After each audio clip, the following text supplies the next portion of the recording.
Let's play some Sentinels. Fixer. Oh, fickle fans, come on. Oh, you've been quoted out of context. You must be a famous person now. I am a famous person now. But we're gonna win. Unless the environment kills us. So yeah, I could have waited and We have taken... damage, Grand Warlord boss! I did not think that would work out, but it did. Well done, team. Woo!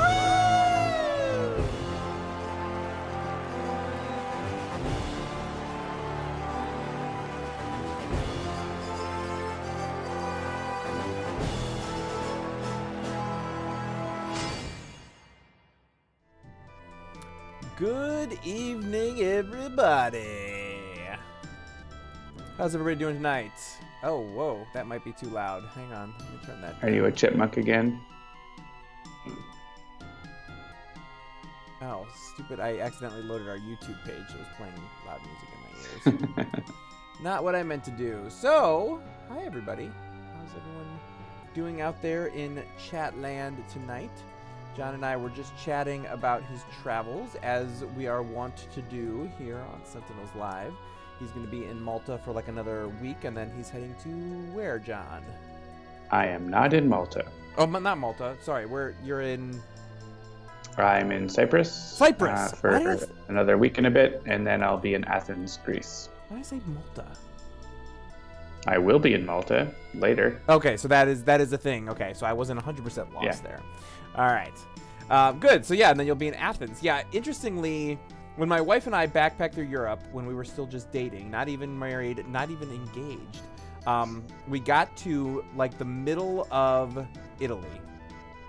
And we were like, all right, we can either go to Greece or we can go to, I think it was Switzerland. Like, those were the choices. Like, we had so much time on our Eurail pass and before our flight home was going to be, and it was like, where do we go? Where do we go? Where do we go? And we ended up skipping Greece. And I think it's one of the things that Lisa, I think to some extent regrets. I mean, Switzerland was amazing, but it's one of those things where we would still love to get back and see some of Greece. I would, if I could see the Acropolis, I would be, I feel like I remember learning about that in like 4th grade or 5th grade, like to stand in the, is it not the Parthenon? Is it the Parthenon? Yes. I think that's what it is. I think the Parthenon is like the big building on the Acropolis, and if I could see that, I would be a happy man. So, is anybody else? You can go to the British Museum where they have all the statues from it, and they won't return them to Greece. Oh. That's not so good. All right, wait, hang on. Someone's saying here, is anybody else getting interruptions? Are we coming through clear? I am streaming from our main home office here, not from my house this week. So hopefully there won't be any chipmunking. There won't be any difficulties with the stream. If you're having a hard time hearing us, let me know. I think it should be good. So, all right. Welcome, everybody, to Sentinels Live. It's Tuesday. It's 7-ish. So here we are. It's John and Jeremy. Thanks for joining us around the digital tabletop while we play not only Sentinels the Multiverse, but I know some of you are probably here because you saw the Kickstarter update on One Deck Dungeon today, and so we're going to show you the current state of One Deck Dungeon. We tried to do it last week, and it worked a little bit, but then we kind of were cutting out because I was streaming from home. But this week, everything should be wonderful. So once I get through my little preamble here, we're going to show you where One Deck Dungeon is at right now, which we're really excited about. It is coming along really well. It's really coming into focus, and I think you folks are going to love it. The goal of these streams usually is to have some fun while showing you how to play the game, as well as covering strategies that can help you win, but they also sometimes are to show you new games we're working on. Handelabra does believe in civil rights for everyone and in being as inclusive as possible, so comments or activity that actively work against that goal are not welcome and will not be tolerated. If you enjoy the show, please do like, share, follow, subscribe, and do any other social media something. And make sure to check out the other shows right here at twitch.tv/HandelabreGames. We've got Dolphins Dive on Thursdays at 7 p.m. Eastern. Tales from the Archive is Sundays at 7 p.m. Eastern. And we have somewhat regular dev streams at 1 p.m. on Wednesdays. This week, that is the case again. John will be doing a developer stream showing off some One Deck Dungeon development tomorrow at 1 p.m. Eastern. Do you know what you're going to be looking at yet, John? Or is it still kind of up in the air? Might be working on the tutorial or some other things. Yes, the tutorial. So that's really exciting. Like, that's how you know the game is starting to really come into focus, is like when it's actually playable enough that we can start teaching people how to play it right in the game. So that's really fun. Yeah, so check us out 1 p.m. tomorrow to check that out. I'm Jeremy. You can follow me at Mr. J Handel on Twitter. That's MRJHANDEL. Joining me as always is John, who you can follow at Migrant P. That's MIGRANTP. And you can always follow the company at Handelabra on Twitter, Facebook, YouTube, etc., etc. As we are the developers, you can always be sure to get some insight into the process and maybe even see some stuff before anyone else. The game does include a tutorial that covers the basics, but we always do our best to explain exactly what we're doing, when we do it, and why from like a strategy point of view. And depending on how long it takes for us to win or lose, we usually play at least a couple of games in every 2-hour episode. Sentinels of the Multiverse is currently available for iOS, Android, as well as PC, Mac, and Linux via Steam. And you can download the free demo at sentinelsdigital.com. And actually, one other thing that I did want to do is that we have a survey that we have got out right now. It's great for current players of Sentinels to fill out, but it's also good for anyone who's at all interested in tabletop games, digital tabletop games, console games, action games, adventure games. Anyone who's at all interested in any of those things, we would love it if you would just take 5 minutes to fill out our survey. I'm going to put the link to that in the chat. Please do take a look at that. We're gathering some information about sort of where to take Sentinels next. So especially if you're someone who has not yet pulled the trigger on Sentinels, we'd love to hear from you because we're thinking about maybe going to a console in 2018 and beyond, and we'd love to see if there's interest in that, if there is demand for that, or just, you know, what else might be going on. So take a look at that. Speaking of development streams, will you be showing us benchmark card coding on cards that have been shown on the Kickstarter page? That is a good question, actually. It's a standing checkmark list. It's a standing checkmark on our list to ask Greater Than Games what our moving forward policy is going to be about showing content that is coming with Oblivion but is maybe not public yet. And as you point out, some of it is public. So we can check with them about that. I know that... you know, like one of the decks is already out, which is the Celestial Tribunal, and I'm sure you can look forward to seeing that on Sentinels Live at some point in the future. Benchmark and Stuntman. The final cards have not been shown by Greater Than Games, though. Yes, right. So they did show some preview cards. We're still waiting to hear from them. We will have a conversation with them about when we're allowed to start showing Benchmark and Stuntman. We are, like, you know, neck deep in the development of those decks right now. And we actually did just break ground. I don't know how many of you follow us on Twitter, but we did just break ground on Oblivion last week. We had our first ever design meeting to decide, all right, so what are we going to do to try and fit all of this on a screen? And then even more importantly, how are we going to fit it all on a phone screen? That was a fun meeting, but it actually was very fruitful. Shockingly, it may actually, at least from our point of view, be easier to put it onto a phone screen than on a Steam screen or a tablet screen, if you can believe that. Just based on some of the conventions we've already come up with for the game, that was kind of like, it took us like 15-20 minutes to like discuss the tablet UI and the Steam UI. Phone was like, is it just this? And we were all kind of like, yeah, I think that's it. So I'm sure we'll get more into that in the future as we go. All right, so I'm going to turn this off so that I'm not wasting any cycles on my computer. And I'm going to dive right in here to show anyone who's here what One Deck Dungeon looks like. Now, I don't remember exactly what we looked at last week, but I'm going to just sort of pick some things at random here. I think we showed the Hydra's Reef. So maybe we'll show the Yeti's Cavern this week. And I don't remember which hero it was. It might have been the Archer, actually. So I think we'll show the Rogue this week. All right. So, yeah, so this is One Deck Dungeon. You can see here the core game is going to come with the 5 dungeons. Yeah, Tiny Epic Oblivion, exactly. It's going to come with the 5 dungeons and the 5 heroes that you see here. So we'll start game here. And for those who are completely uninitiated in One Deck Dungeon, the entire game is contained in a single deck of cards, which is sort of represented by this, the thing that measures time. Hourglass. Hourglass. Thank you. The hourglass in the corner here. So you can see that there are still 42 cards left in the deck, and 2 have been spent, because anything you do in this game costs time. And when you spend time, you discard cards off of it. I'm going to explore. That's going to cost me some time, but then it's also going to bring out these 4 doors that I can choose to enter. So now I will pick a door to enter. And if that's too loud, let me know. I don't know. Actually, you know what? I think it might be too loud. Let me, before it starts dealing damage, which is going to be really loud. Let's actually turn that down a little bit because I just know it's going to be too loud. All right, volume. We'll take that down to like 25%. All right. Okay, so we have come to a bandit. Now you'll notice that there are some colors on the screen. You know, the red and pinkish color, the bluish color, and then the sort of yellowish, almost clear color. The rogue here starts off with 1 strength, 4 agility, 2 magic, and 5 health. And that shows you which dice you're going to get to roll in your initial dice pool. And the idea is that you're going to roll dice to try and cover up the boxes that are over here in whatever challenge you've uncovered. You know, some of them are combat, some of them are perils, which are sort of like, you know, things you need to work your way around. And perils are interesting that you get to choose how you're going to do it. Like you might either use strength to overpower something, or you might use agility to sort of bypass it. So we've got a bandit here, which is actually really well suited for the rogue because she's very agility heavy, and you can see that the bandit is very agility heavy. So I will enter. You also get to see what your potential loot is. Every encounter has 3 choices for the loot. You can take a new item, which adds more dice to your pool. You can take a skill, which is something you can use if you have the required ability to pay for it, or you can get XP, which will start to level your character up. So we will enter, and we get our heroic feat here. Each character has a different heroic feat.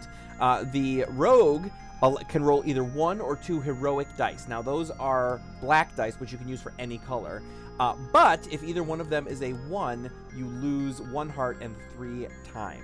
I'm going to do that, and I'm just going to roll 1. So here's the black die. We're going to roll that, and we got a 4, so that's good. That's a 4 I can use to cover any box that is a 4 or greater. Now you can see here we've got 1 yellow, which is strength, 4 agility, which is this red, pink, and then 2 blue, which is magic. So now we're going to roll those. All right, so we got a yellow 5, 2 red 1s, a red 4, a red 6, a blue 2, a blue 3, and a black 4. All right, so we don't have any armor on this one, which is good. So what we're going to do is I'm going to take this 6 and this 1 and this 1, and that's going to cover up that 8. Then I'm going to take this 5 and put this over here. I'm going to take this 3 and put it over here. Take this 4 and put it here. And then take this and put it here. You can see I've covered almost all the boxes, but if you look down at the bottom here, we've got these consequences. 1 heart and 3 time. I'm trying to figure out why I'm taking 1 heart damage. Is that might be a is that a Yeti's Cavern thing? If an encounter's consequences include 3 time, add 1 damage or 1 heart to them. So we're on this first level of the dungeon here, the freezing winds. So because I haven't been able to cover up 3 of the time, actually I guess I could do this. No, I can put this here. No, it's still 3 times, so it's not going to change anything. All right, so I'm going to end this encounter, which means we're going to spend 3 time off of the hourglass and 1 heart onto the rogue. Now I get to choose my loot. We were talking about this last week. John, you said you usually tend to take items? Yeah, I usually take it if there's an item that will, especially if I'm weak in one area, I will take that item to try to shore up a weak point in my hero. Yeah, and one of the things that's interesting, so the way that this works is if I take the item, it will add this agility die to my pool, but if I'm at the limit of my items, which is determined by your level, if you try to take another item, it will convert the other one into its XP value. So in this case, it's going to be 3 XP or 1 agility, but that's all kind of secondary because I'm kind of interested in this increase up to 4 of your dice by 1 each.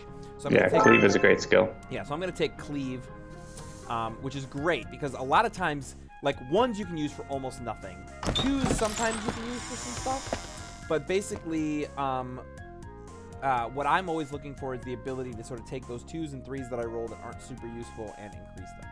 All right, so now we've got some bear traps. We can disarm them or we can run through. Now this is an interesting one because it's 2 different choices, but they're both agility. So if you disarm them, you only have to get a 6 and a 4, but you have to spend 3 time. But given how agile the rogue is, I'm actually going to try and run through, and I'm going to skip the heroic feat because I've got 4 agility die here. I'm kind of liking my chances of rolling a 4 and then enough to add up to an 11. So we've got... Oh, and I didn't quite do it. I rolled a 5, a 6, a 3, and a 1. Now, you'll notice there's a green shield here, which means I have to cover that box up first before I can cover any other boxes. So because I've covered that 4 with a 5, I can do 6 plus 3 is 11, or excuse me, is 9, plus 1 is 10. I have not quite covered this up, so I am going to take 3 hearts and 2 time of damage here, which is not super great. And I spent some time there. So in this case, I am actually going to take that item. So now I've got 5 agility. And now I'm 4 hearts down out of my 5. So I'm going to use my potion here to heal up for 3 of them. The potion you can either use at the beginning of your turn to heal 3, or you can use it at any time to heal 2. So, you know, sometimes I like to sort of, if I ever have 3 hearts and I get to the start of a turn, I tend to use it because I don't want to end up in a position where I'm, you know, running out of health. All right, so let's see here. I'm going to just audio real quick here. Is everybody hearing the music and One Deck Dungeon, and are they sounding okay? Let me know. All right, so now we have a swarm here, excuse me, a goblin, and the goblin has this swarm thing. So you'll notice that his first big box here is a 4, but that is actually X. And that'll change depending on how many doors are open. Now, because I don't have a lot of yellow dice, I don't actually think I want to go into this fight right now. So I'm going to flee, which is always an option. And then the rogue has this stealth power. When you flee, you may add 1 door to the dungeon if the door limit allows. So I will add another door. That uses up some time, but I didn't have to take on that goblin, and therefore I didn't have to take another. So let's pop into this next door here.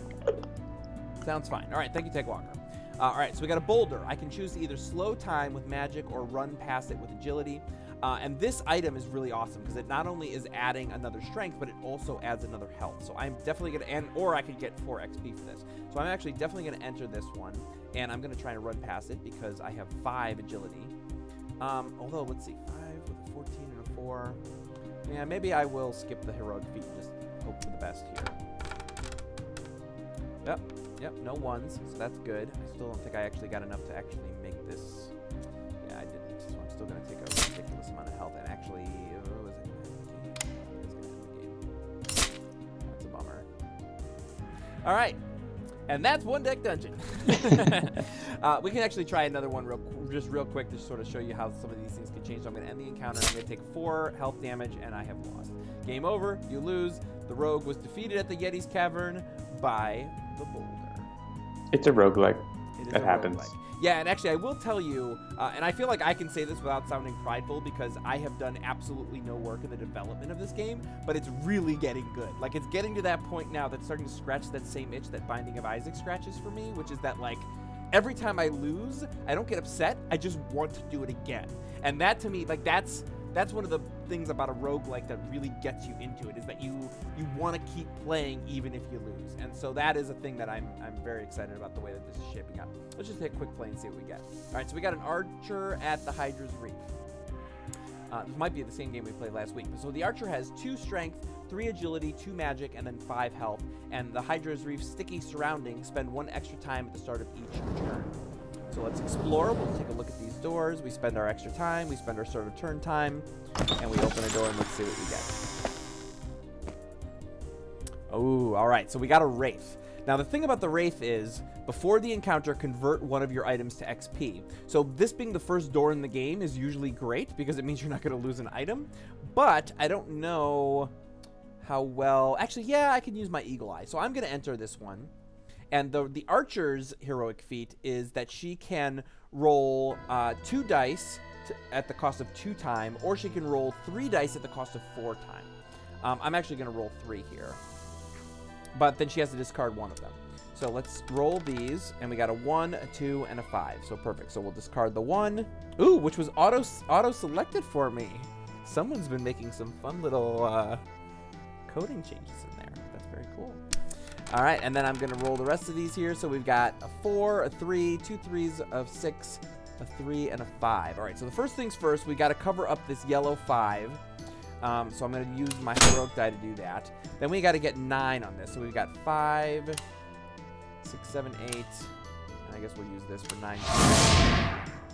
And we can use this 4 to cover up this. We can use this 3 to cover up this. And I don't think there's any way to cover up those 5s or the 6s, even if I pull those out. So it looks like I am going to take 3 health and 1 time damage, so I will do that. And on the loot, yeah, so this is where, you know, some of these skills that you can see here can become really interesting. So what this means here is that you need to pay with a blue 3, and you get to roll 2 red dice. So I only have 2 blue, and actually, so the archer's actually pretty evenly matched, 2, 3, and 2. Yeah, I think I will take haste.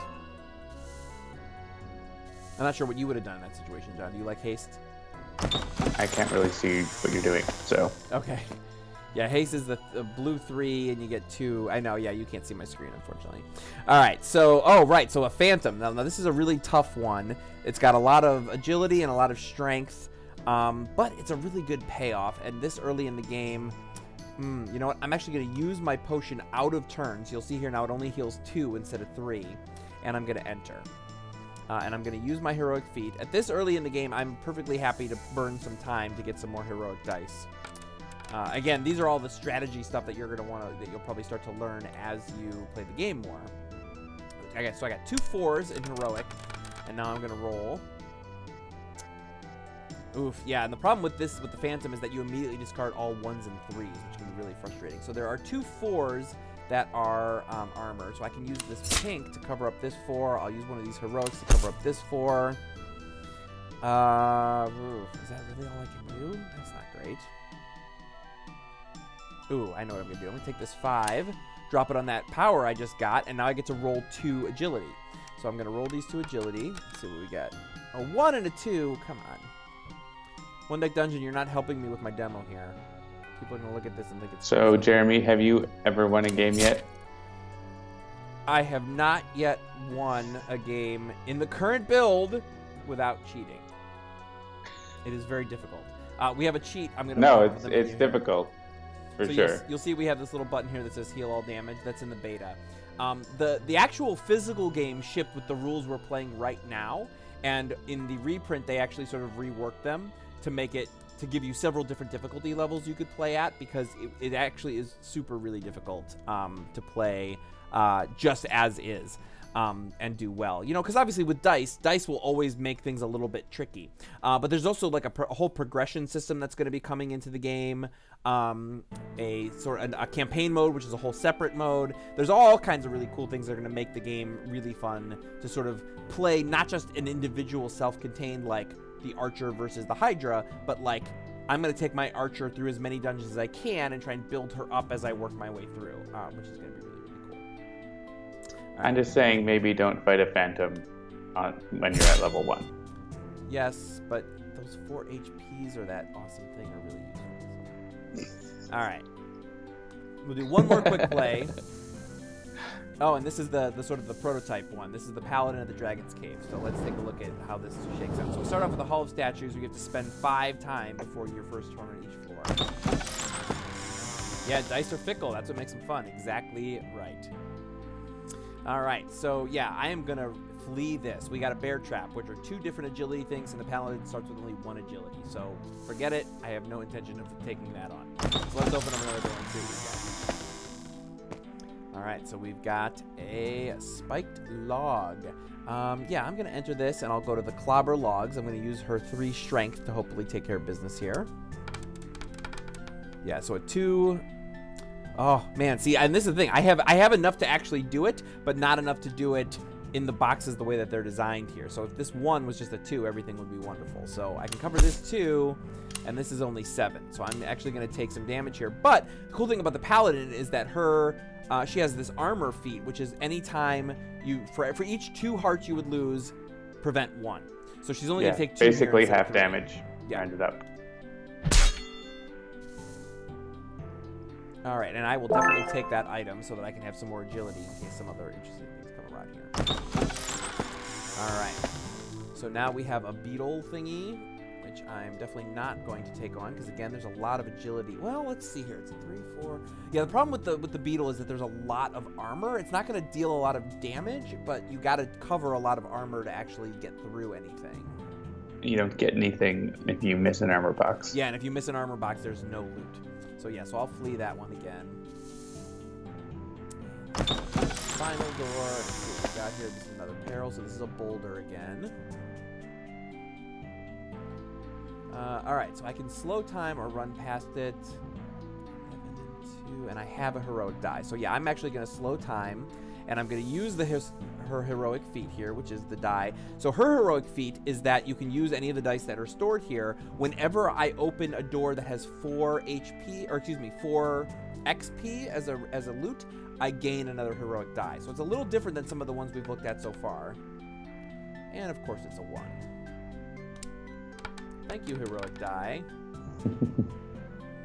Oof, that is just not what you want to see. So I got a 1, a 5, and a 6. I'm again going to take the damage to the max here, but at least I get to keep this. And I'm actually going to take the item so I can get an additional strength and additional health. It ended up, you'll notice that my agility went from 2 to 1, and that's because the item that had given me that has now been converted to XP. So over here you can see that I've got 3 XP. I'm going to use a potion, heal up 3 of those hearts, and I'm going to explore to see 2 more doors here. Time passes.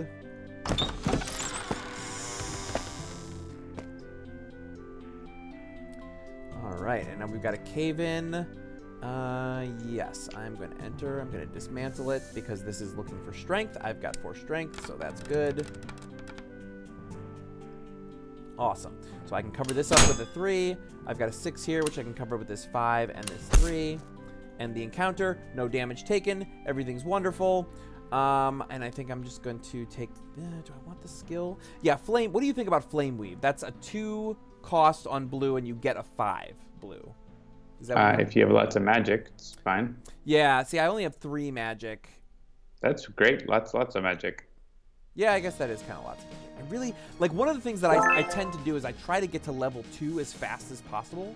That's one of my sort of ongoing strategies in this game, because level 2 gives you a free heroic die to roll with every encounter.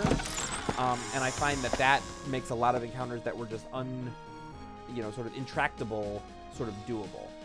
Oof. All right, so we got a fire elemental. This is another 4 XP, so you'll notice I took another heroic die. It's got 2 agility boxes, 3 magic boxes, and a strength box. That seems like it's right in line with what you do. It is right in line with what I do, and I can get an agility and a health for this. So I'm going to enter.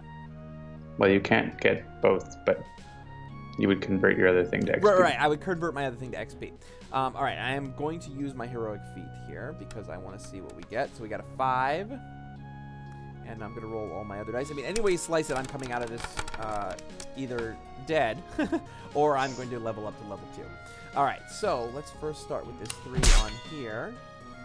I'm going to go ahead and drop this 3 on my skill over here. So as long as I have a blue 2, I can drop it on here to get a blue 5. So I took that 3 and I turned it into a 5, which is great because now I can take this.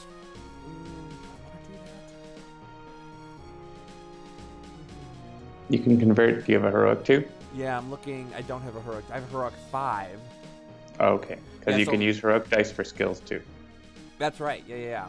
All right, so here's what I'm going to do here. So I want to cover up as many of these damagers as I can. I don't have any reds to do it.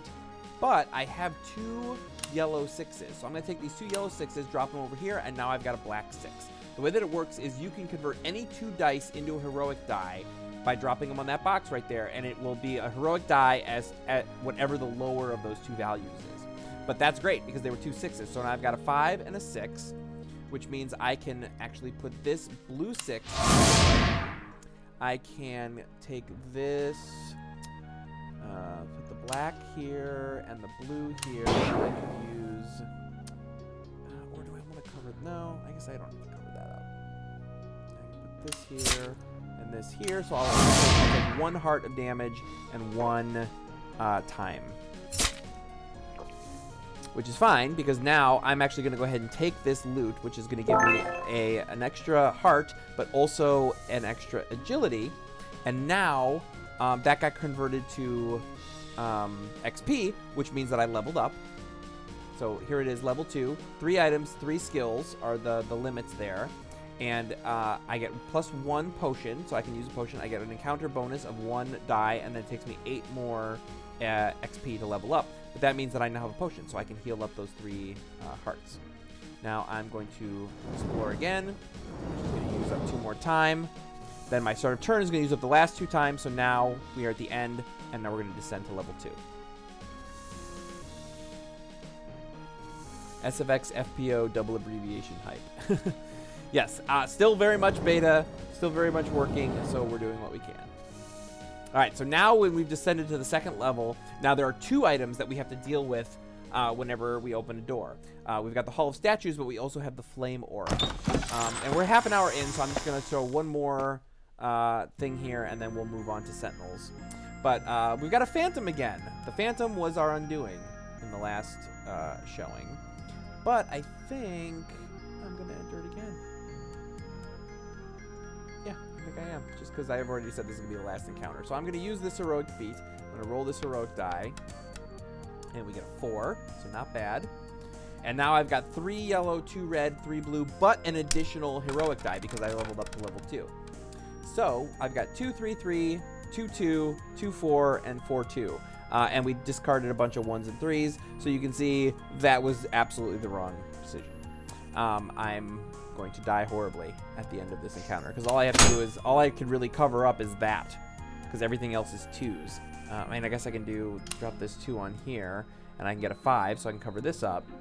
But that's still not going to be enough because, oh, I haven't covered up that 4. So you'll notice when I try to drag this blue 5 onto this 5, it doesn't work. And the reason for that is because you have to cover the armor first. If you can't get through the armor, you can't deal any damage. And that's what the green shields mean here. So since I don't have, I mean, really the only thing I could do is I could do the blue here and get another black 4 and cover those both up. But since none of these they're all 2s, none of them are going to do anything. Yeah, that's a painful die roll. Yes, it is, Citizen. So yeah, so that's, you know, that's sort of the current state of One Deck Dungeon. If you showed up here because you saw us on the Kickstarter today and we told you we would show you what One Deck Dungeon is looking like, that's where it's at. It's in heavy testing right now. We got new builds every couple of days going out to the testers. The testing team is doing a really great job of reporting bugs and sort of helping us figure out what needs fixed and how to get that all going. There's a question here. How do you see what items you have? I don't know that there's a way to double-click that or right-click that to see that yet. Is there, John? Not yet, but you will be able to. But there will be, yeah.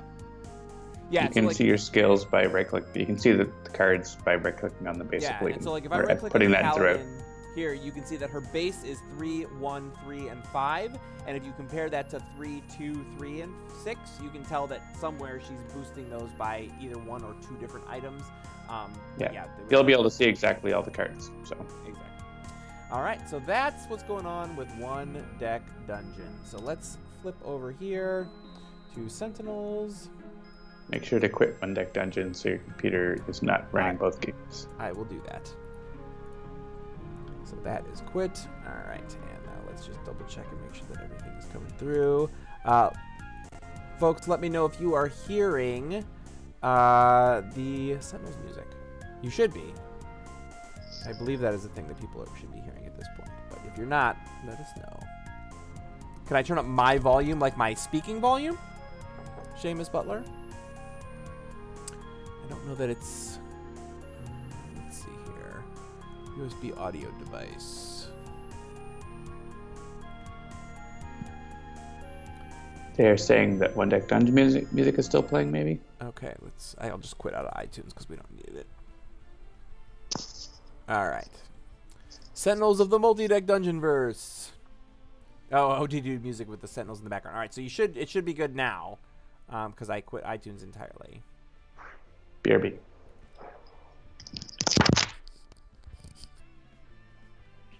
Alright, so John is BRB.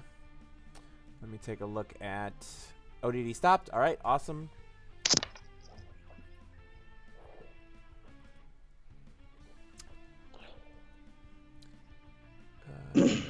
the audio device. I guess I can turn. Let me see if I turn myself up to like 1. Oh, that's probably too much. Hang on. Let's like 125. All right. So let me know if that volume is a little bit better. I turned it up by about 25%. Hopefully, I'm not blowing your ears out. All right. What are we playing? All right. New game. No, not new game. Online multiplayer. New game. There we go. All right. I don't know. What do you think? Should we throw it to the chat? Gonna go viewer's choice. I don't know. I don't have any particular plan. What's the villain we have most recently played against? Do you have that in your spreadsheet? All right, hang on. I have to ban somebody. Oh. Somebody tried posting something not kosher in something. Message deleted. Yep. It started downloading all kinds of things to my computer, which is not okay. Oh, you clicked on it? Well, I assumed it was somebody from like our chat. We tend to have a really good chat, so I blindly clicked, which was obviously a mistake. All right. Don't worry. That person is gone. All right. Yeah, viewer's choice. So let's start with villain voting. So the first villain to get 3 votes after my villain's voting will be the villain that we play this evening. Thank you, another letdown. Yes, luckily I have a little thing here that's just like ban, so I just clicked it and it's all done. All right, we got 1 vote for Progeny. They want us to fight Progeny because we made them fight Progeny. I mean, we didn't. Christopher did, but... Dawn, Matriarch, with the left hand misplaced on the keyboard, so it's Mistress-York. Oh. Danwa. Oh, and it looks like the Matriarch has pulled it out. Or the Mystriarch. Yeah, if I want to count that as Matriarch, otherwise it's Dawn. That's fine. I don't think we've played the Matriarch in a while, so that's good. AKA the Harpy. All right, so let's do environment voting. All right, so the first environment to get 3 votes after the environment voting will be where we play this evening. Yeah, Sassy Bird Lady for the win.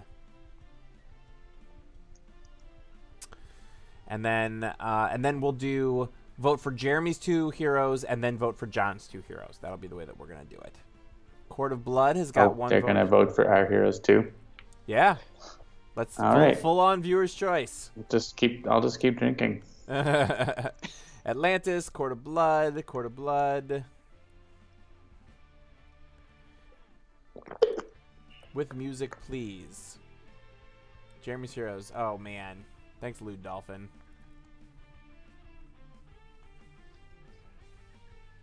Atlantis. Oh, is that 2 Atlantis? Oh, 3 Courts of Blood. All right, so Court of Blood it is. All right, so Jeremy Hero 1.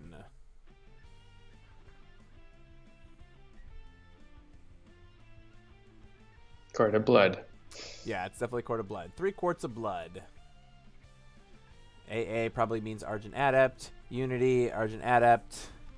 Argent. That is what AA means. You people. You want it to mean something else, but that's what it means. All right, Jeremy Hero 2. All right, so yeah. I get to choose which variant.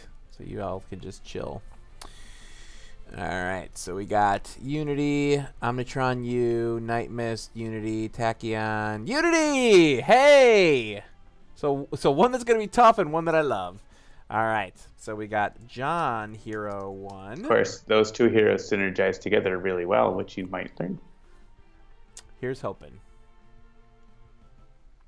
Fixer, Legacy, Chrono-Ranger, Tachyon, Fixer. All right, looks like Chrono-Ranger.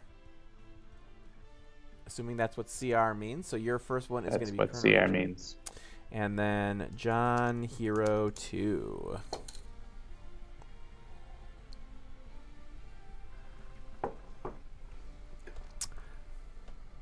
Haka, Parse, Haka, Sky. Fixer, Sky. Zero Budget Geek. Oh, we literally just finished the one deck dungeon chunk. It was like the first half hour of the stream. Sorry, man. But it will be up on our YouTube channel, so you will be able to see it for sure. It looks like Haka. Am I counting right? It is Haka. It is Haka. All right, so let me look at my variants here. Do I want to do...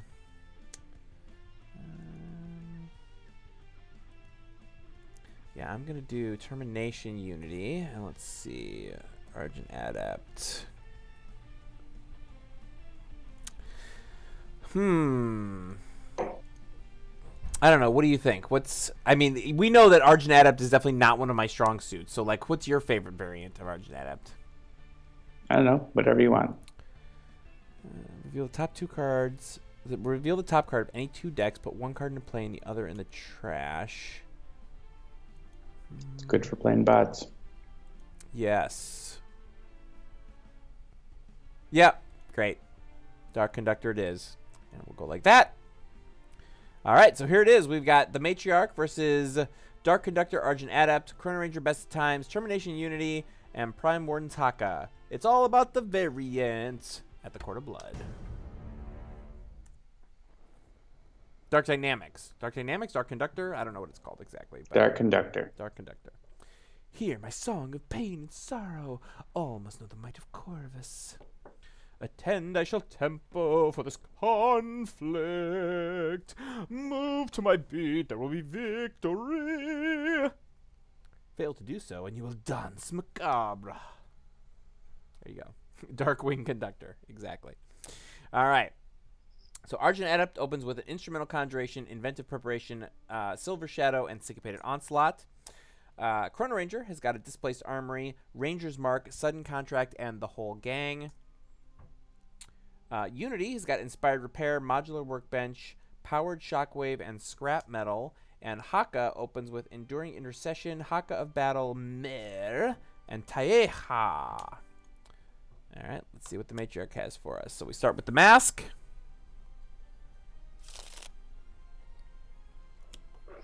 And we got a Kettle of Vultures. And Munin. Oh, and great. Hugin. All right, awesome. Both cohorts. I hope you like damage reduction. If it's on the heroes, I love it. It's not. It's not. It's on the villains. Wah, wah. All right, so let's see. So my power is to reveal the top card of any two decks, put one into play and the other in the trash. So let's see. What do I want to play to start here? Yeah, so Soundbar points out you can even put a bot in the trash, and then Termi-Nation Unity can get it into play. That is definitely true. All right. So here's a hint. Whatever you play, you're not going to use this turn. So Right. you're planning for the future. Yeah. Yeah, no, it's obvious. There really isn't anything I could do at all this turn. So, let's see. Syncopated Onslaught. Yeah, I feel like given the amount of damage reduction, something where I can boost the damage is probably not a bad call. Yeah, and Inventive Preparation is good. I'm going to start with some Syncopated Onslaught. And I'm going to reveal the top two cards. Ah, there's that Argent Adept music. Spooky, creepy stuff. All right, so I feel like Unity is definitely a pretty easy choice. Who else could potentially work with this? Any hero? Yeah, let's just do Chrono-Ranger and see what we get. All right, so we got a Construction Pylon and Jim's Hat. I didn't start with any bots, did I? No, I did not. Can So I that's have my fine. hat? Yeah, you can have your hat, and I will discard the Pylon.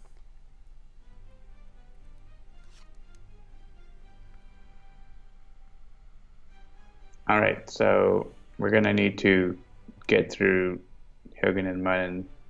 And so... Huggin' and Muggin! That's what they're called. They're called Huggin' and Muggin. That's what I call them. Yeah, the whole gang is helpful for that, but you have to get them down to enough hit points. And you really want to destroy both of them. Mm-hmm. Or potentially you can use the no executions bounty to put the card on the bottom of its deck instead. So the question is, if I can get both of those bounties into play so that we could get Munin to the bottom of the deck if we can get it down to 3 hit points and do 1 damage to the Kettle of Vultures. Is that something that's going to happen? I don't think Unity is going to do much. And Haka could do 1 damage to Munin. So I don't think we're going to deal with this turn. Yeah. But one of the issues is that Hagen is going to be destroying Equipment, 2 hero ongoing cards, which sucks. But we have the hat, and we have the song, and we might have other stuff, so we might be able to keep the bounties out that we need.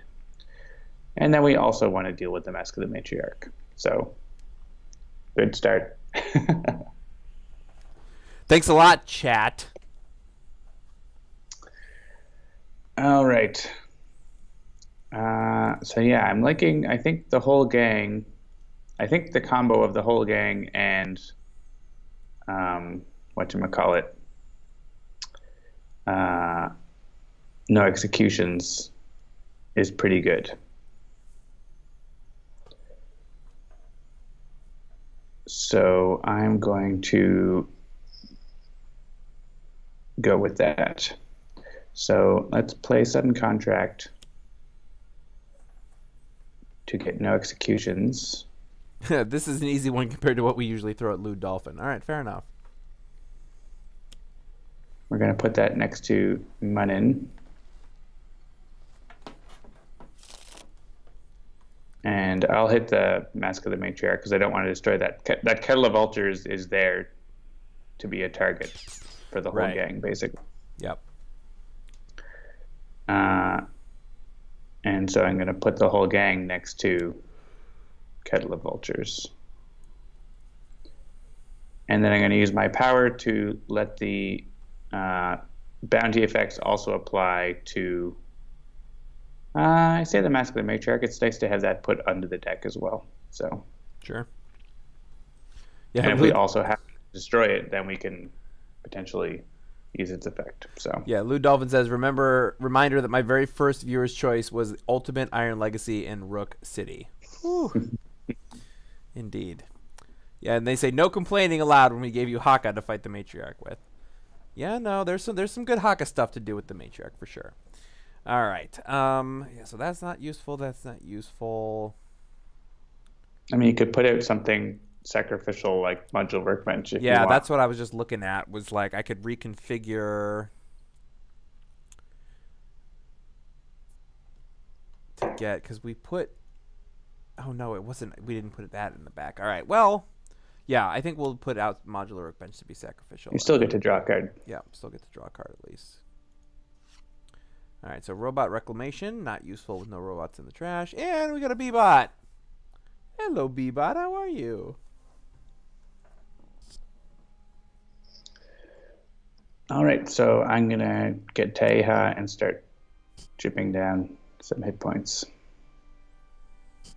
How's the music level, everybody? Can you hear it okay and still hear us, the sultry sounds of our voices? Just want to make sure.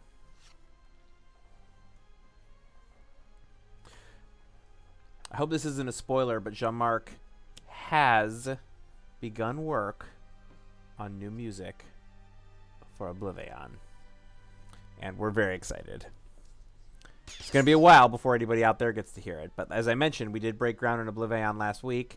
And, you know, while we've got David working on some of the card coding for that, and we've got Jean-Marc working on some of the music. So I can't really hear the music, but your voices are fine. All right, that's fine. I can turn the music up a little bit. It's always tough because the monitor, I never really know exactly how much music you can hear versus our voices. Yeah. There you go. All right, here come the birds. Oh, not too bad. Just another one.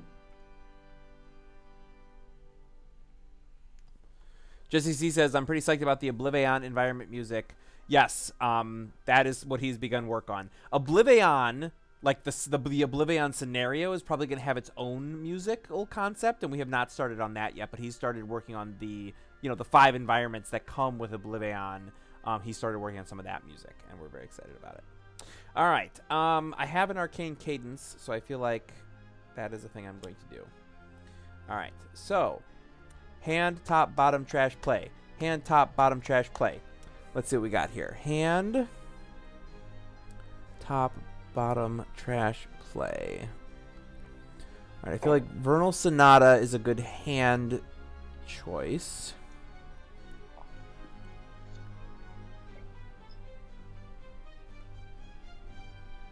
And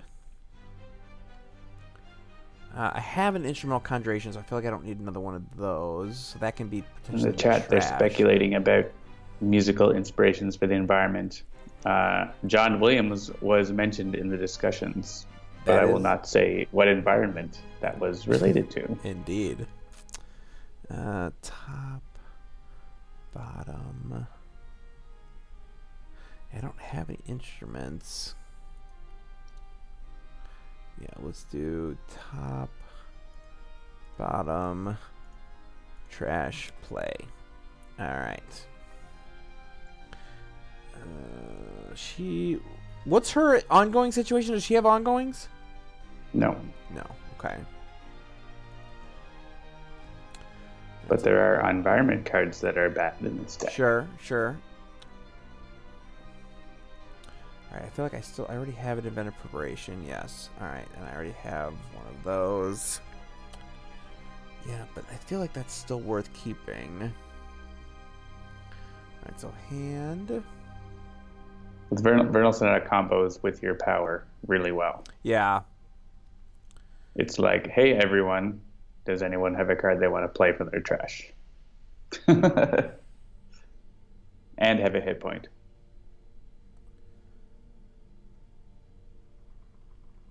All right, with 2 Sarabans of Destruction, a Lyra, and Inventive Preparation, I already put Vernal Sonata in my hand. What would you do in terms of top, bottom, trash, and play here? I usually trash, if you have an instrumental conjuration, I would trash the instrument. Yeah, that was what I was thinking. So and you have Inventive Preparation in your hand, so I would play the Saraband. Unless, Inventive Preparation is a good play because you have a Silver Shadow that you can use it with. All right, so I can do top. Yeah, let's do that. Top, bottom, and then trash, play. I have a Sarabande sandwich deck. Yep. All right, and... Well, I mean, it's not technically a Sarabande sandwich. It's like a deck sandwich on Sarabande. It's under Sarabande bread. On rye. There you go. All right, so we'll definitely do. I feel like Unity Chrono-Ranger is still a good combination of heroes to look at here. All right, so we got a Raptor Bot and a Bounty Board. Yeah, Bounty Board's not going to do anything, so all right, play your Raptor Bot. All right, I will play the Raptor Bot.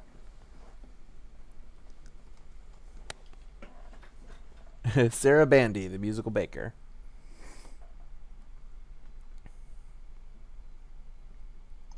Cool. So right now, Master Matriarch is being affected by all bounties, and that's cool. So if I use Displaced Armory or Ranger's Mark, I can do a point of damage to Mask of the Matriarch to get down to 4.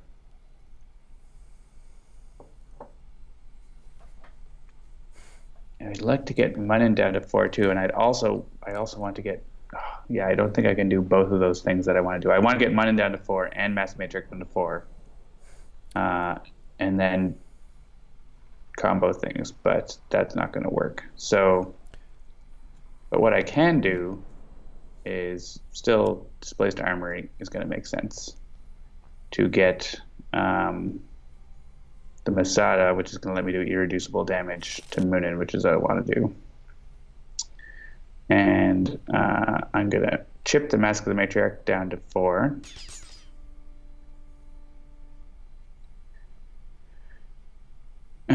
And then I could play Ranger's Mark, even though I don't have a Bounty in the Trash, to activate Kettle of Vultures.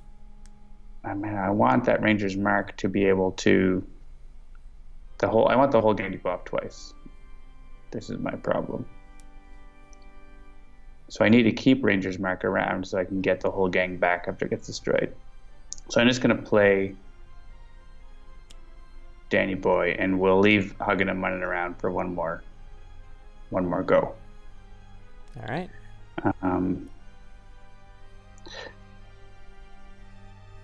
So yeah, I think the right call here is getting rid of the Mask of the Matriarch, which is like the worst thing. So I'm going to do 2 damage to, say, Carrion Fields. And then if I do the damage to Kettle of Vultures, because my other power, which is letting the things apply to, which is letting the bounties apply to the other card, expires after I use a power. So as soon as I use this power, then that effect expires. So, right. So this is going to happen. Carrion Field is going to deal damage.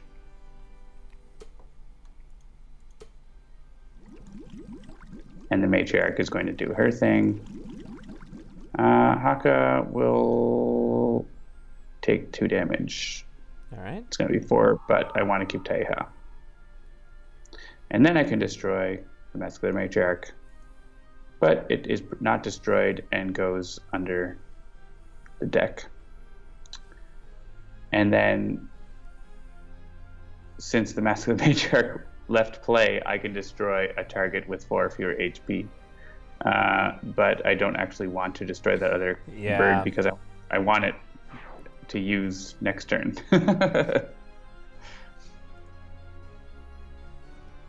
All right, so I was letting John talk through his process there, but I did not want 17th Lord's Princess Bride reference to go unacknowledged. So well played, sir. Or ma'am. All right. So Unity here. I have the Raptor bot in play and I have a B bot in hand. You can fix up. I guess you can't fix up your Raptor bot because of Unhallowed Halls. Oh, stupid Unhallowed Halls. I mean, you could destroy the environment card somehow, but yeah. So let's see here. Scrap metal. Or you could scrap metal your Raptor bot back, but you probably don't want to do that. Like you're probably going to destroy your Raptor bot when using your power, anyways. Yeah. I mean, you don't. I guess you don't have to.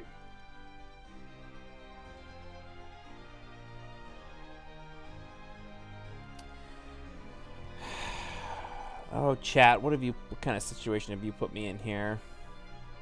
Start your turn and play a card. You do so sure this card.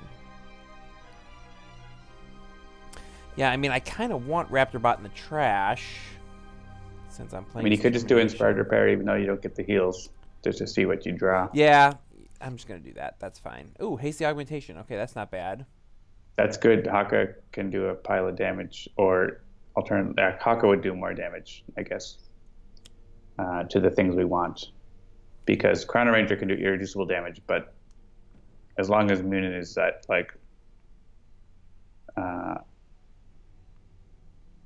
4 or less, we're fine. And we can actually get Huggin down to 4 as well, which I really like. Excellent. All right, so yeah. We can get them both at the bottom of the villain deck.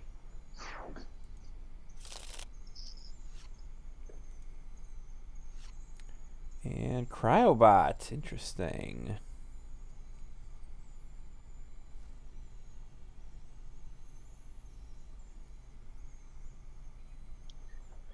All right, so Haka. Interesting.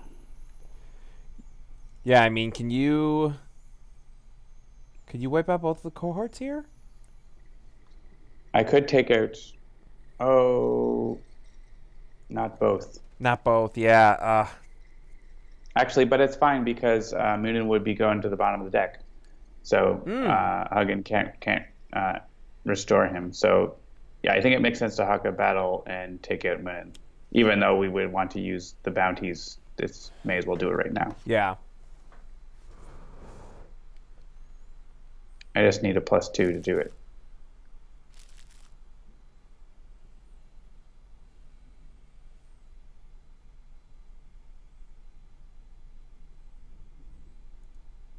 Yeah, and as long as one of them is at the bottom of the deck, it doesn't really matter whether the other one's at the bottom of the deck or in the trash. So, I mean, we don't want it to be destroying our ongoing cards, so I will hit it down.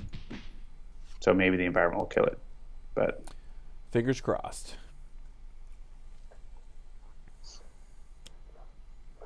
Also, I hope everybody is enjoying looking at my profile this evening. I'm doing something a little bit different with the hopes that it will make the streaming a little bit cleaner, which is that I'm playing Sentinels full screen on my secondary screen over here, not on my tertiary screen, which is over here. So you're looking at sort of my my profile as I look at the game, which might be a little different than what you're used to. I'm happy to destroy like Danny Boy or something. So, all right. I have no bounties around. Haka is happy to take a damage. Oh, Haka's the one who's not going to take a damage because I didn't read that. It's 1 damage. That's all right. And we just get a carrying fields, and that's it. All right, time to destroy the Matriarch. Yeah. All right, so let's see here.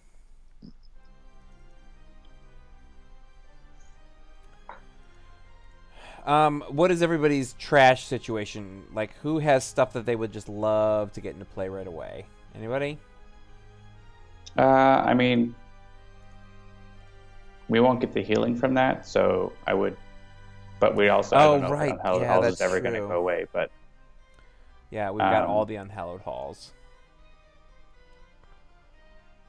Well, I guess I could. Yeah, except that I don't have a way to perform that right now. You can accompany it with Silver Shadow, and you can get an instrument to do the accompany. Yeah, but right now, you can use it second, right? I don't get 2. Sorry? Oh, I guess if I take my top card, you can let 2 other cards get played from other players, which is pretty good. But that's just one thing, one option. I mean, now that there's 2 Unhallowed Halls, it's like almost not worth trying to get rid of it. Yeah. Yeah, maybe. I mean, Chrono-Ranger has 2 cards to play. He's happy to play a random card, or I think like if you wanted to like throw bonus card plays, then like throw them to Unity for getting bots.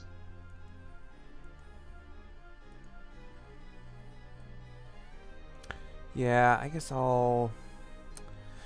See, this is the thing with me and Sentinels is like, I want to get out more cards to trigger with Argent Adept, but I'm not good at planning ahead.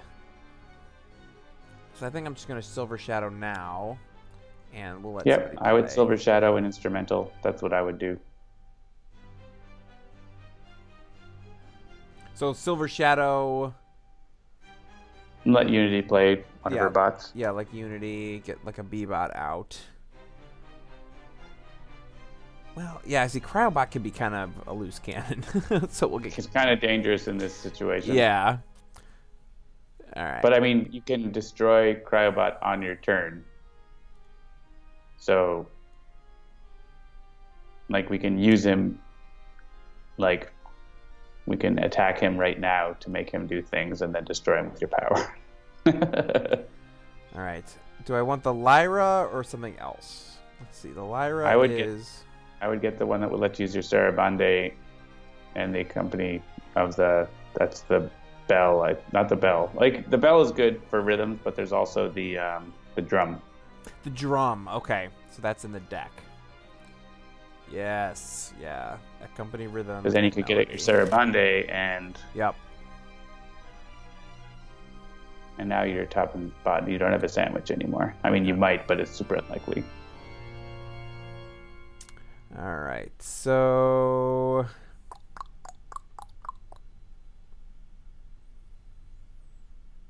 Yeah, I mean, unless you've got a really compelling reason not to do Unity and Chrono-Ranger. That works for me. Yeah, that seems like the best combo here. All right, so I get a supply crate and a just doing my job. I'd play the supply crate. Yeah, all right. All right, she draws another workbench. Just assume my job goes in the trash, and I draw a polyphoric flare. I'm being all stylishly photogenic. Yes, that's what I'm doing. All right, so I have 2 cards to play that I will play.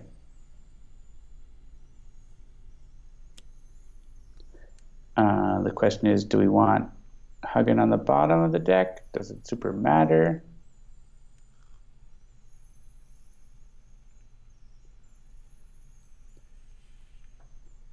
I can put the whole gang next to the Matriarch and then use my power to allow it to work on other things. Which might be nice. I think I'm going to do that. If I put that on the Matriarch, it'll stick around and let me... are you going to, like, do Power Shockwave or something? To do area? Yeah, against the Matriarch, I try to avoid the Powered Shockwave just because there's... When you kill... like the foul. Yeah, but she only has 1 foul out. So she does only have 1 foul out. So now's the time to play it. Yeah, yeah. If you want to play that, then I can just hit the Matriarch here. All right. And I will hit. One of these carrion fields is going to do more damage based on that, so I will hit the carrion field to reduce its damage.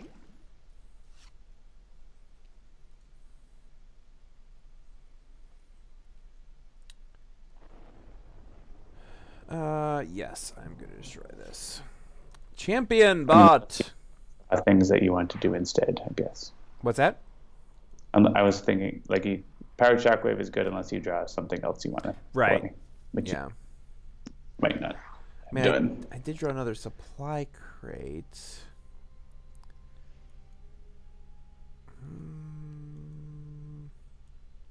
I like Selpharia's Beauty the Beast Argent Adept reference. Well done. Yeah, that's fine. We can Power Shockwave. I don't think the order is going to matter. Yeah.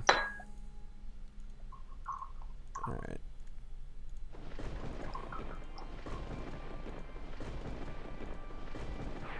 So many carrion fields.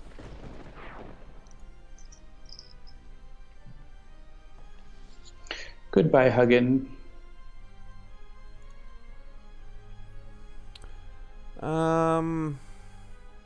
Oh, okay.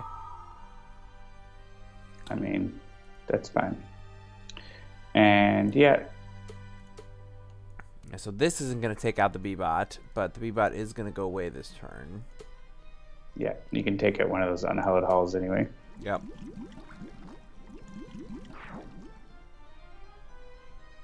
I would hit the Matriarch.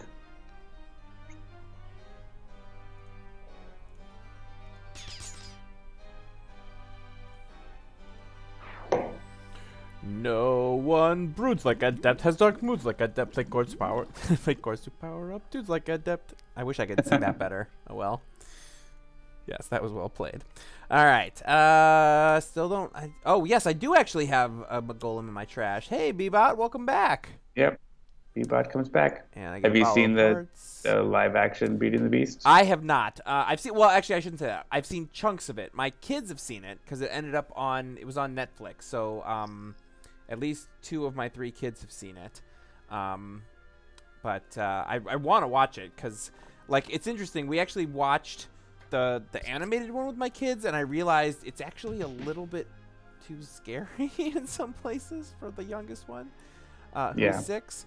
But she seemed all right. So I don't know. The wolves are scary. Yeah, and they're really scary in the. I'm sure they're really scary in the live action version comparison. Okay. Yeah, I haven't seen the live action yet, so. Yeah, I thought it was really good. It was almost like a shot-for-shot remake type of version. So Blood Countess Bathory. Oh, Blood Countess. Was there just like a chipmunk happened in your room? Oh, I opened my here. Oh, destroy my ongoing I cards.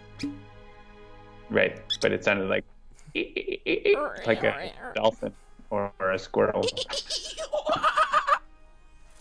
All right. Yeah, destroy. Choose for me.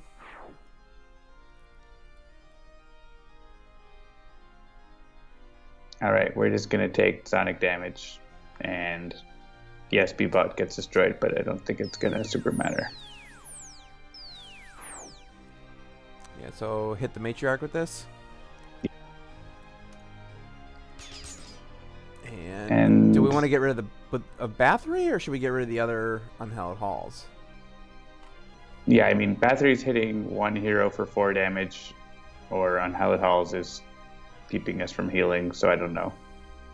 Yeah, it's 6-1. That goes to the other. I'm going to get rid of the other Unhallowed Halls. And then maybe we can start healing up some more. You could start playing Vernal Sonata. Hmm.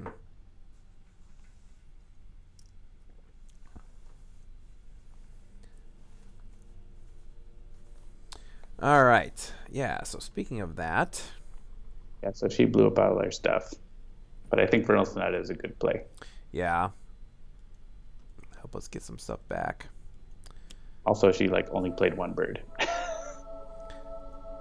Or how did she even play 1 bird? Oh, she played a bird and then Cacophony. Yeah, this is a really weird Matriarch game. She's only played like 3 birds in total. 3 birds total. All right, so the Argent. I'm gonna step through these one by one so I can try to have the ability to remember what goes where.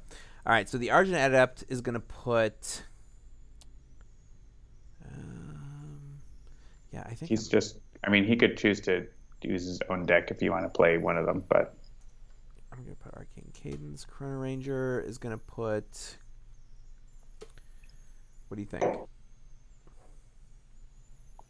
Chrono-Ranger needs to draw cards badly, but I also like to get. I'm actually gonna get Sudden Contract so I can get by any means onto the Matriarch. All right, so if we plan for Sudden Contract to be the thing, yeah, I wouldn't mind getting that Hasty Augmentation back, even if it's just in a draw.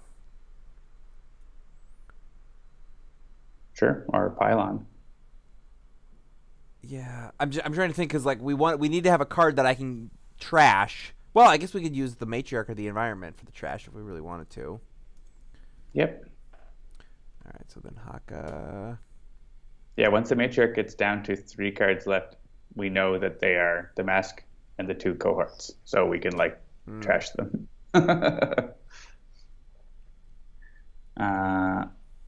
And for Haka, I don't actually want any of those cards on top of my deck, so.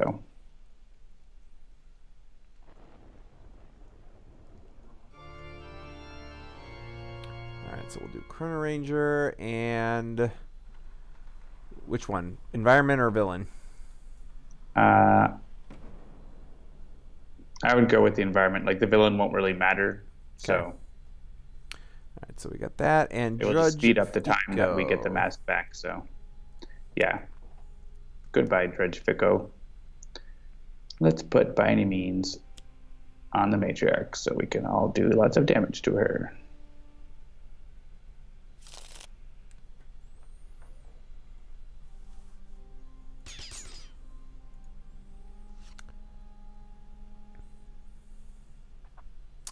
Oh, Matriarch. Don't you know you should be a hero? Do we have to beat it into you? Well, I'll play my 1 card. And actually, I can blow up Bathory. I guess you'll probably get a B-Bot into play again, though, with your power. Yeah, it's looking like that. But well, B-Bot won't get played.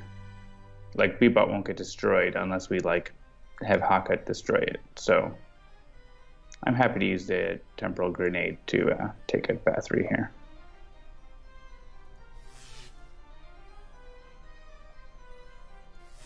chip away at the carrion fields.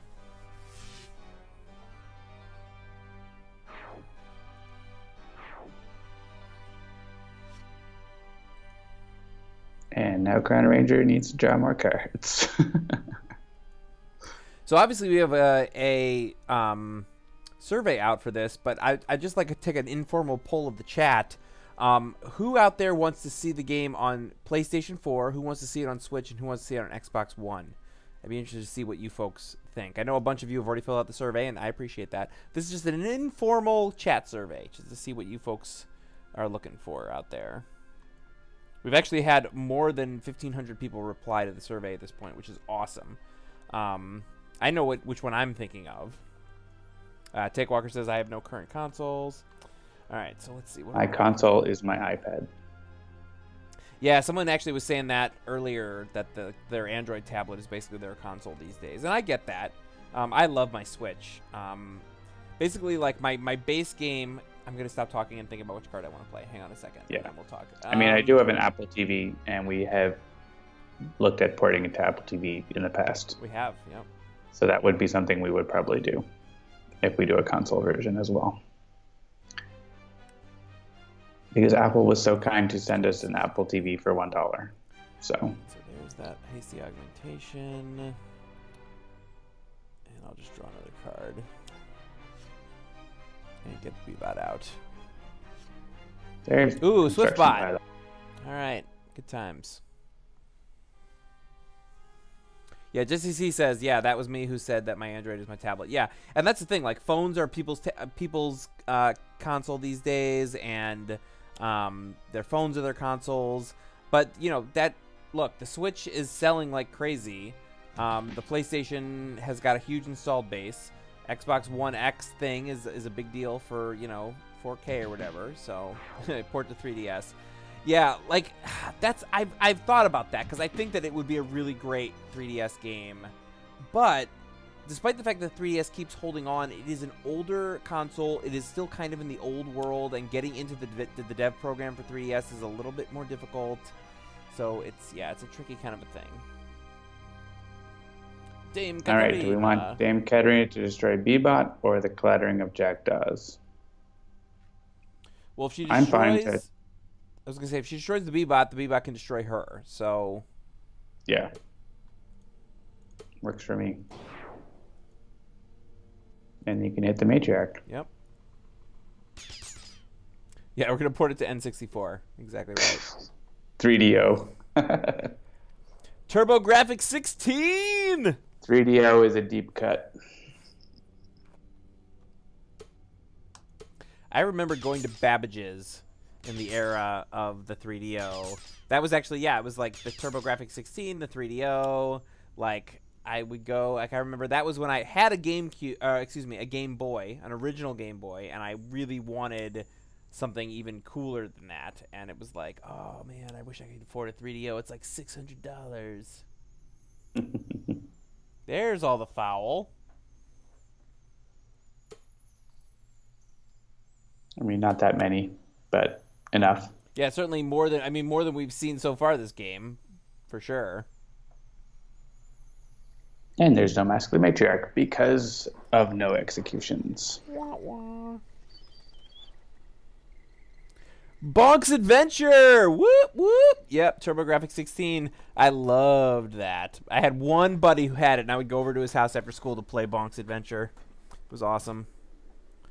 So, based on how many cards everyone has in their hand except Chrono-Ranger, it would be awesome if you could let Chrono-Ranger put Just Doing My Job on his deck and play it. Okay. But that's up to you. And that is in your trash? It's in my trash. All right.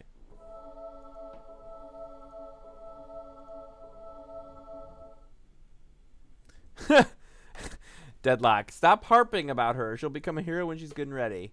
It's a little delayed, but I appreciate it. Because I think basically otherwise we're just piling on the Matriarch now. So I think we can pretty much ignore the birds and just attack the Matriarch.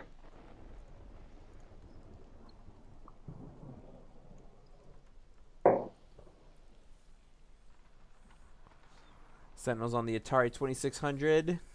ColecoVision. Oh, yeah. Unless Haka picks up a Rampage, in which case he can do his thing. He can dive into his tales of enrampagement. Yeah.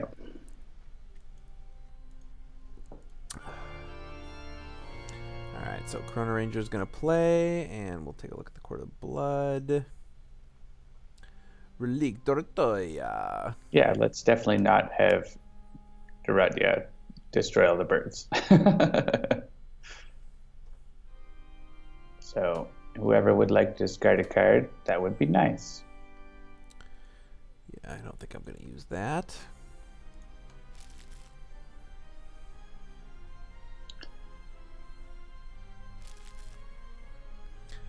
Unity has a million cards. Yeah, I'm just trying to figure out like which of these would I like to get into play. What does she have in play? Yeah, no, she does not have any bots in play right now. All right, so yeah, I think I'm actually gonna, because that's not gonna do damage. What do I want to do? Hang on a minute. Let me look at this here. You're probably not going to put Crybot into play.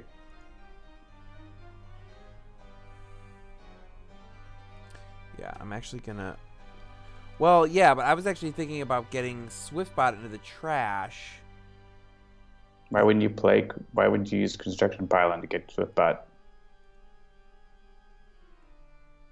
Well, because I don't want to use Construction Pylon unless I want to get two different bots into play, and I don't want Champion Bot if the other bot isn't going to do damage. I mean, it's not doing damage this turn, but it's still good to have out. Yeah. Do whatever you want. This is one of those situations where John is probably speaking the truth, but I'm going to go the Jeremy route, and we'll see what happens. This is that moment, everybody. If we lose, this is that moment. I put Swiftbot. I don't think we're going to lose. Yeah, I don't think we're going to lose either, but yeah, Sentinels Chrono-Ranger, draw all the cards. Sentinels pinball sounds pretty great, for sure.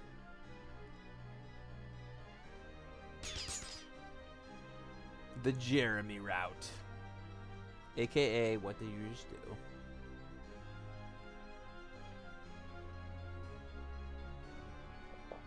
Oh, and hey, look, a sudden contract, so I can also get the ultimate target.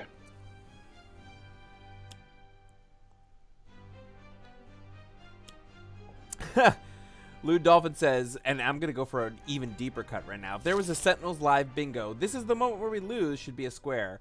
So one of Handelabra's earliest apps was something called Keynote Bingo, which we ended up having to change because Apple told us that we were infringing upon their Keynote trademark. So we ended up calling it Expo Bingo.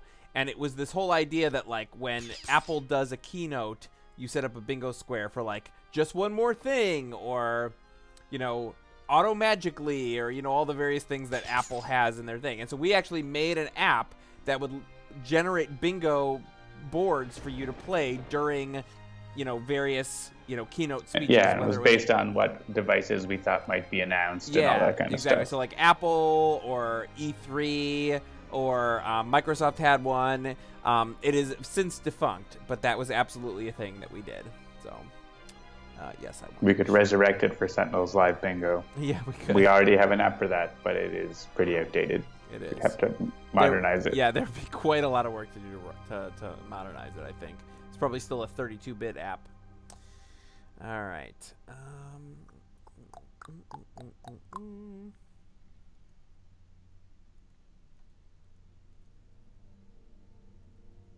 Please don't play Cryobot. Yeah, I'm not going to play Cryobot. I think what I'm going to do, and you're probably going to think I'm a crazy wackadoodle for doing this, I will play Construction Pylon, but I will use my base power to get Swiftbot out. And then I drew an Inspired Repair and a Platform Bot. And another Platform Bot. All right, so I know what I'm doing with my Construction Pylon next turn. I'd hear John so often if that was the case, my pinball skills are not as polished as I'd like. Yes, story mode, story mode, story mode. A couple of you replied to us on Twitter saying, I wish there was a question about if I want story mode on the Steam version or the mobile version, could I back for the Kickstarter? And I actually replied in the Greater Than Games forum about this. There was originally a question about, like, even if you don't want a console version, would you still back a Kickstarter just to make sure that there's a story mode for the other versions? But we couldn't find a way to word it that wasn't, like, 4 nested if-then statements, and so we just scrapped it. But let me just say this up front. We're operating from the assumption that everybody wants story mode. If making a console version is the way that we need to is what we need to do in order to make story mode a real thing, that's kind of the question that we were asking here. So if you don't want to buy Sentinels all over again for a console to get story mode, we get it. We're just trying to figure out, is there enough demand to actually make Sentinels on a console? We think there is, and that could be sort of our Trojan horse to, like, if we need to make story mode to make the console version successful, that would then be a way for us to hopefully bring story mode back to all the other versions. That's kind of the idea that we're going for there. But that is still out there. It's still, we're still trying to, get responses. I would be surprised if there isn't enough demand for a console, but we won't know until we've let that sort of run course a little bit. Bye, Swiftbot. Yes, we want story mode as much as you do, believe me. Because remember, the reason why we made Sentinels a video game is because we were fans of it already. And we want to see a story mode as much as you do. Believe me, we do.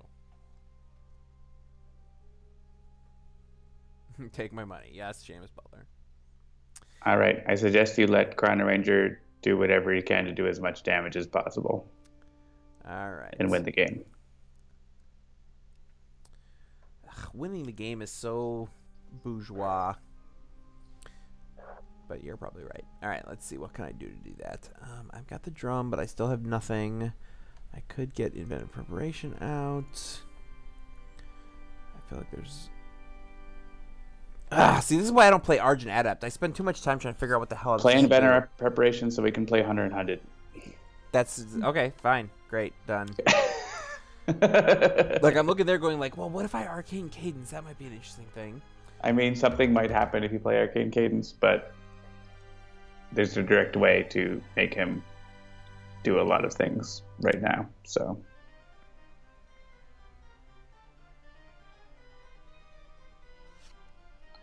because I'm going to play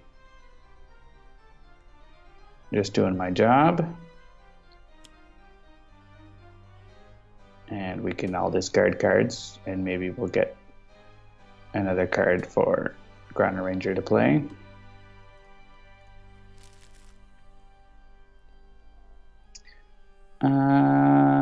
Yeah. I'm very likely to draw something better to play than Kill on Sight, so...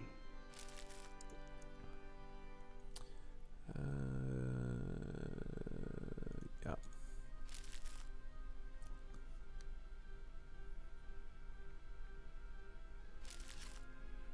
Like Eye on the Prize. 2 eyes on the prizes. Eyes is on the prizes.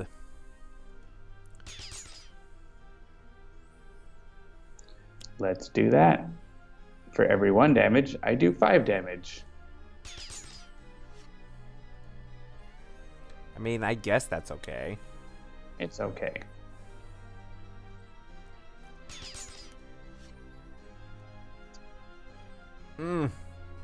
And hey, terrible tech strike. Yeah, that doesn't suck. And yeah, Chrono-Ranger is just gonna win the game.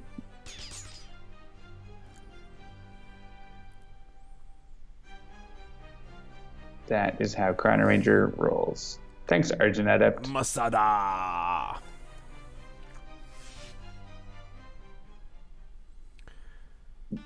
Sending the Matriarch to detention. A villain most foul has been dispatched by our team. Now use the power on Hunted and Hunted to destroy it before you take damage. All right, so yeah. Only did like 30 damage on his turn. It wasn't that much. Yeah. He's like the weakest hero in the entire game. Yeah. All he only does 1 damage. How useless is that? Well played. That was the worst that the chat could throw at us tonight. What have we got for a 30-minute game? Plague Rat. And more Argent Adept. I'm not playing another Argent Adept. There we go. I want to pick this Captain Cosmic, and you have to make him go first, because it's the best. I'm gonna pick a different Tempest. I'm just looking through the variants to see what I want.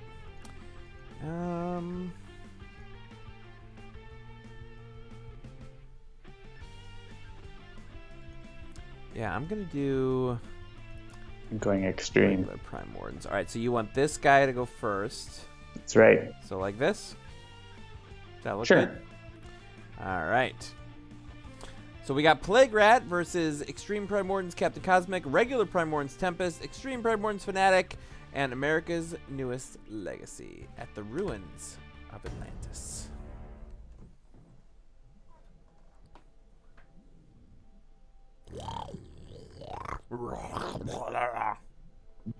I've got more golden guns than you've had hot dinners. Come and have a go if you think you're hard enough. It's the best opening line in the whole game. It is, and I completely forgot. I completely forgot that he was English, so I did it as like a weird, like Midwesterner trying to be Southern, which was a complete mistake. But that's you have to do it. You have to do it in Adam's English accent. Yeah, in Adam's English accent, exactly. I've got more golden guns than you've had hot you've dinners. had hot meals, you know what I'm saying? I'm gonna have a go if you think you're hard enough. All right, so we got an augmented ally, 2 destructive responses, and a wounding buffer. Tempest has got a elemental subwave inducer that has enough letters that it was too blurry for me to actually read it. Gene-bound shackles, into the stratosphere, and lightning slash. Fanatic has got brutal censure, chastise, embolden, and smite the transgressor. And Legacy has lead from the front, surge of strength, the legacy ring, and Thok. All right, so the plague locust comes out. This is John imitating Adam, imitating the English. Yeah, Captain Cosmic Arkansas variant, exactly. All right, so who wants to be infected first? You can go and listen to 3 weeks ago when I was in London to also hear me imitating Adam, imitating the English. Indeed. I think Captain, let's see what, I didn't even pay attention when you were looking at the hands, so I think Fanatic's pretty happy to be infected to deal more damage to whatever she's dealing damage to. Like, she's going to redirect all the damage to Plague Rat that she's going to deal to herself, so it's going to be real good. Eventually. Oh, yeah, old-timey radio Adam. That was a good one, too. They probably have a podcast about doing voices, right? Yep. Attention, everybody, and all the ships at sea. I would like them to have a podcast where they just do like Black Mirror style individual episodes of their imaginary podcast. That's the podcast. That would be a phenomenal podcast. I would totally subscribe to that. All right, who would like an augmented ally? Tempest doesn't have any more powers. Fanatic doesn't have any more powers. Legacy doesn't have any more powers. So nobody. So maybe I will start off with destructive response and get ready. Get ready. Can I play with madness? Yeah, every time I see that power, I think of the Iron Maiden song that's based on, and I love it. All right. How do we feel about Into the Stratosphering the Plague Locust? Is that completely batshit? Oh, excuse me. Bat poop? I mean, we don't have any way to, like, get rid of it, but that's fine. It pauses him for a turn. That's fine. That's what I was thinking. Like, and then I'll... Yeah, Are you going to use your power too? Oh yeah, let me remind myself which power this is. Play up to 3 cards. Each time you play a card this way, the environment deals Tempest 3 lightning damage. If so, you should play Gene-Bound Shackles first. Yeah, that's fine. So I'll Genebound Shackles. And then I will do... Yeah, I'm gonna be a complete loose cannon this turn. I'm gonna... Oh, or I could de-infect someone, but then they're just gonna be reinfected right away, so that's fine. Let's just do that. So yeah, Fanatic's gonna be happy to be infected. She's gonna like wreck Plague Rat by being infected. So I wouldn't bother playing that. That's your power, yeah. Hey, look, and you get to draw more cards. Nice.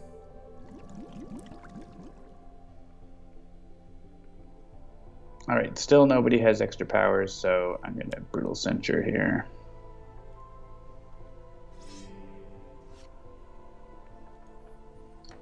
And then all my infection damage is going to go to Plague Rat until the end of the game. Nice. Because I'm just going to keep doing that. Spoiler alert. Spoiler alert. All right. I'm going to surge my strength and then hit Plague Rat. And then next turn, watch out. Ooh, and I draw a takedown. So nice. So many things to do. You can keep pausing Plague Rat. Yeah, Balooey, John is definitely still traveling. He just began another leg of his crazy global tour. I am as much at home as I ever am. Yep. He is a migrant like programmer. Pumbaa. Home is where your rump rests.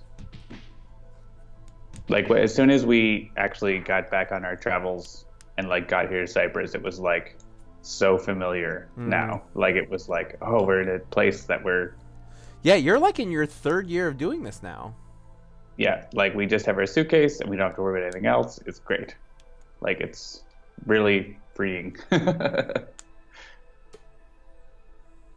Quick, no one think about John's butt. I'm thinking about my butt. I'm trying not to think about John's butt.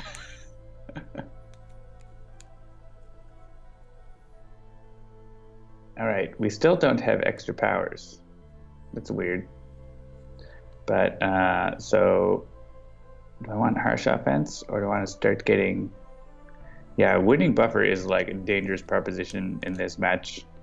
So I'm just going to go harsh offense and focus damage on the Brat. Sentinels after dark.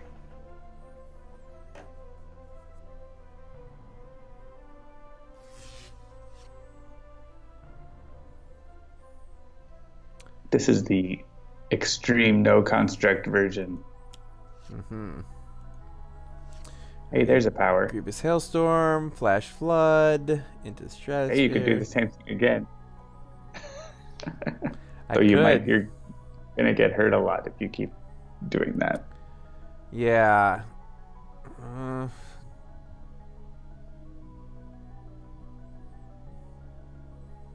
Yeah, I'm just gonna skip here.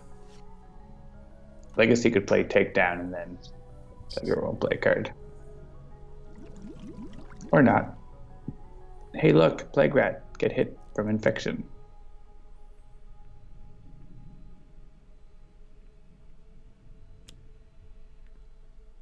And I will take my +1 bonus.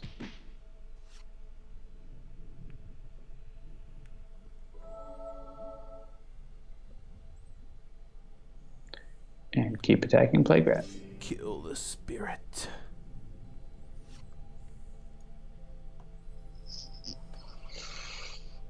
Whoa.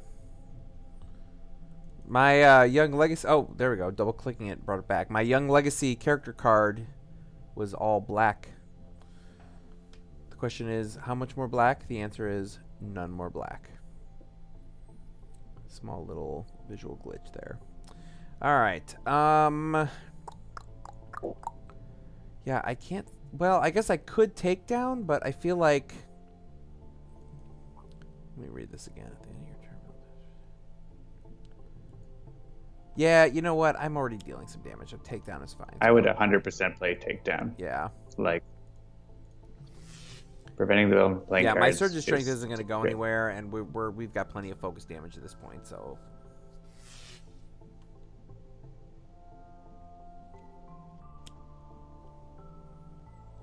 Oof, Toxic Seaweed.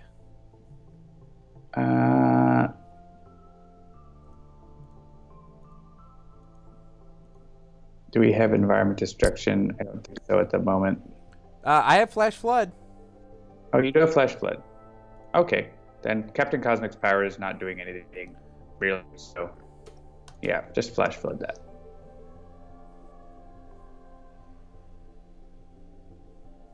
Sin City with Dark Watch.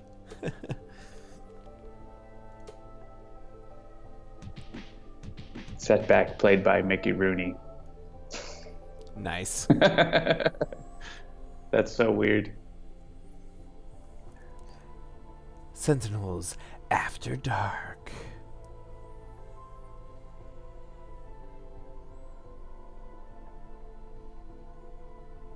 All right, so if I give... Yeah, I can give Fanatic an augmented ally. Then she can use Absolution and her base power. That seems good.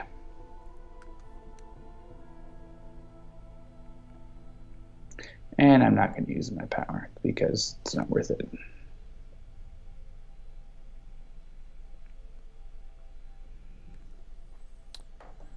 All right, so he can't play cards until the beginning of... Yeah. We want you to play Flash Flood. Yeah, no, I'm just looking around, just looking at my options here. You can play more cards during your power phase if you want. For max damage. Yeah, I have 12 HP. We got 17, 19, 18. I mean, playing Into the Stratosphere here is actually exactly the same as playing Takedown. Except it makes less damage because she's getting boosted by Plague Locust, but... Yeah, I was actually looking at trying to get Grievous Hailstorm out, so I have something else to do next turn. Well, next turn you could just play Grievous Hailstorm. Yeah. And then use it. That's true. Let's see what I end up drawing. Otherworldly Release. Yeah, that's fine. All right.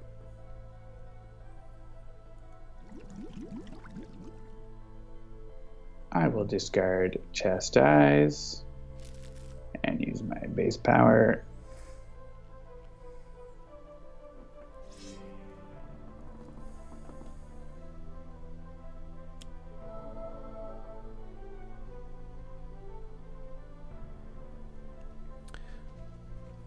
Yeah, I'm listening to the music now, and I'm remembering that Jean-Marc has always been amazing.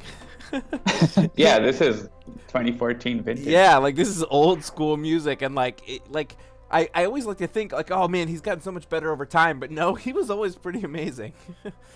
That was never really in question. Yeah, this is one of my. This is definitely in my top like 5, I would say. Totally, this, so good, so atmospheric. Yeah, I have lead from the front. I saw somebody else was saying like lead from the front, next evolution, and legacy ring. I've got all of the wonderful things. But I don't or you could just punch. Yeah, but like as great as that is, I think I'm just gonna punch. Like, why wouldn't I just punch? Punch for 4 damage. Superhuman durability. Atomic Glaze for 4 damage. Yeah, I'm gonna glaze that rat.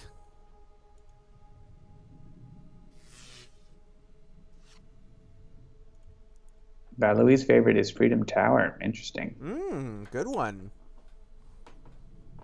I think Enclave of the Endlings is my favorite. And yeah. Silver Gold for my top 2. So I think Enclave of the Endlings is definitely sort of in its own league, honestly. But I think my favorite just pure piece of music of his is probably still Temple of Julong. Like, that is just such a beautiful piece of music. I don't know. I'd have to listen to them all again in order. And honestly, it changes. Like, every time I play the game, I'm like, oh, man, this is so good. I'm not going to use a bunch of these cards. Yeah, that's fine.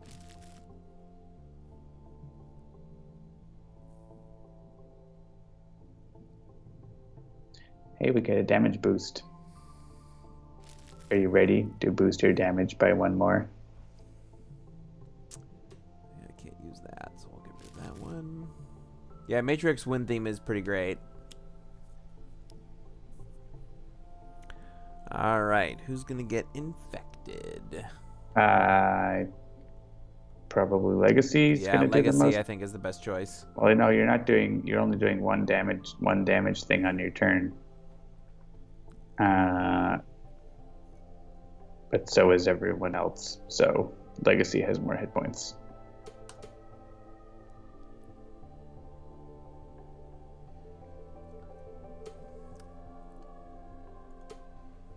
Yeah, Celestial Tribunal is pretty good, and I know that that's not like all the way out in the wild yet.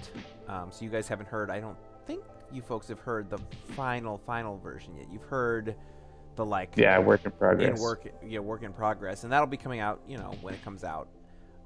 Yeah, and someone's like for misinformation, like that whole misinformation stuff is really awesome. So yeah, so the long and the short of it is Jean-Marc makes amazing music, and we love it all.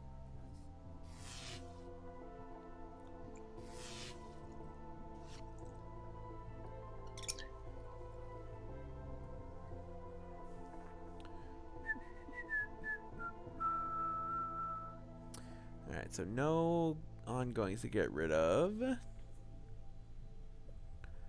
Yep. Bloop. I mean, there are infections, but yeah, you would hurt us a lot.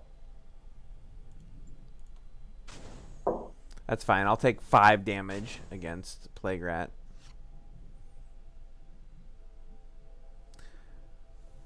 Alright, Zach. Have a good dinner. Night, Zach. And yes, I will redirect all my damage to Plague Rat. I happen to know that another letdown is in Eastern time, which means if it's 8:47, he's eating dinner, he's living a very European lifestyle.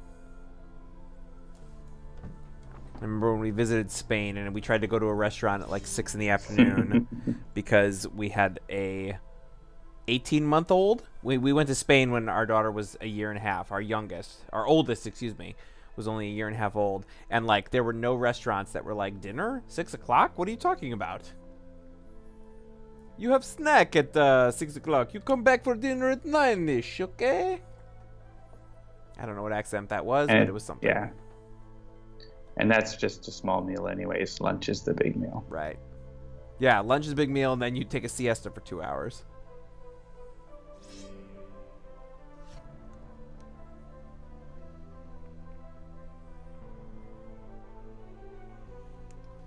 Yeah, I don't know why I defaulted to an Italian accent there, because we were definitely in Spain. Like that was a trip where we went to 3 different cities in Spain and none in Italy. So I don't know. Safaria says, "I want to hear Sky's theme." That is a theme you will hear, right? She's a season 1 hero, right? So you will definitely hear that theme at some point.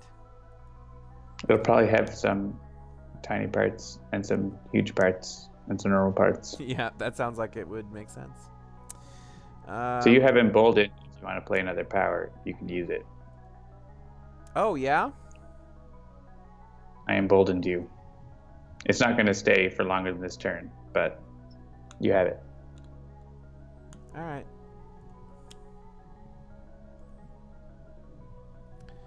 All right, so we'll deal some damage. And I will evolve to be immune to what? Toxic? That's the right one. Melee or toxic, or what he does. Primarily. And then there's the environment, can do other things, but yes, I would like to deal the damage, but unfortunately it's not going to go to Legacy. Oh, rat of the plague. Should there be a Kraken, I am totally fine with leaving Phosphor Chamber around. So, for the 7 total damage that we're gonna have to do to finish this game, I think that's just fine. I mean, he's gonna heal, so it's up to you. Do you want to keep it or do you want to You, yeah, we that's can fine. discard We can destroy keep it or discard to keep it. We can keep it. It's fine.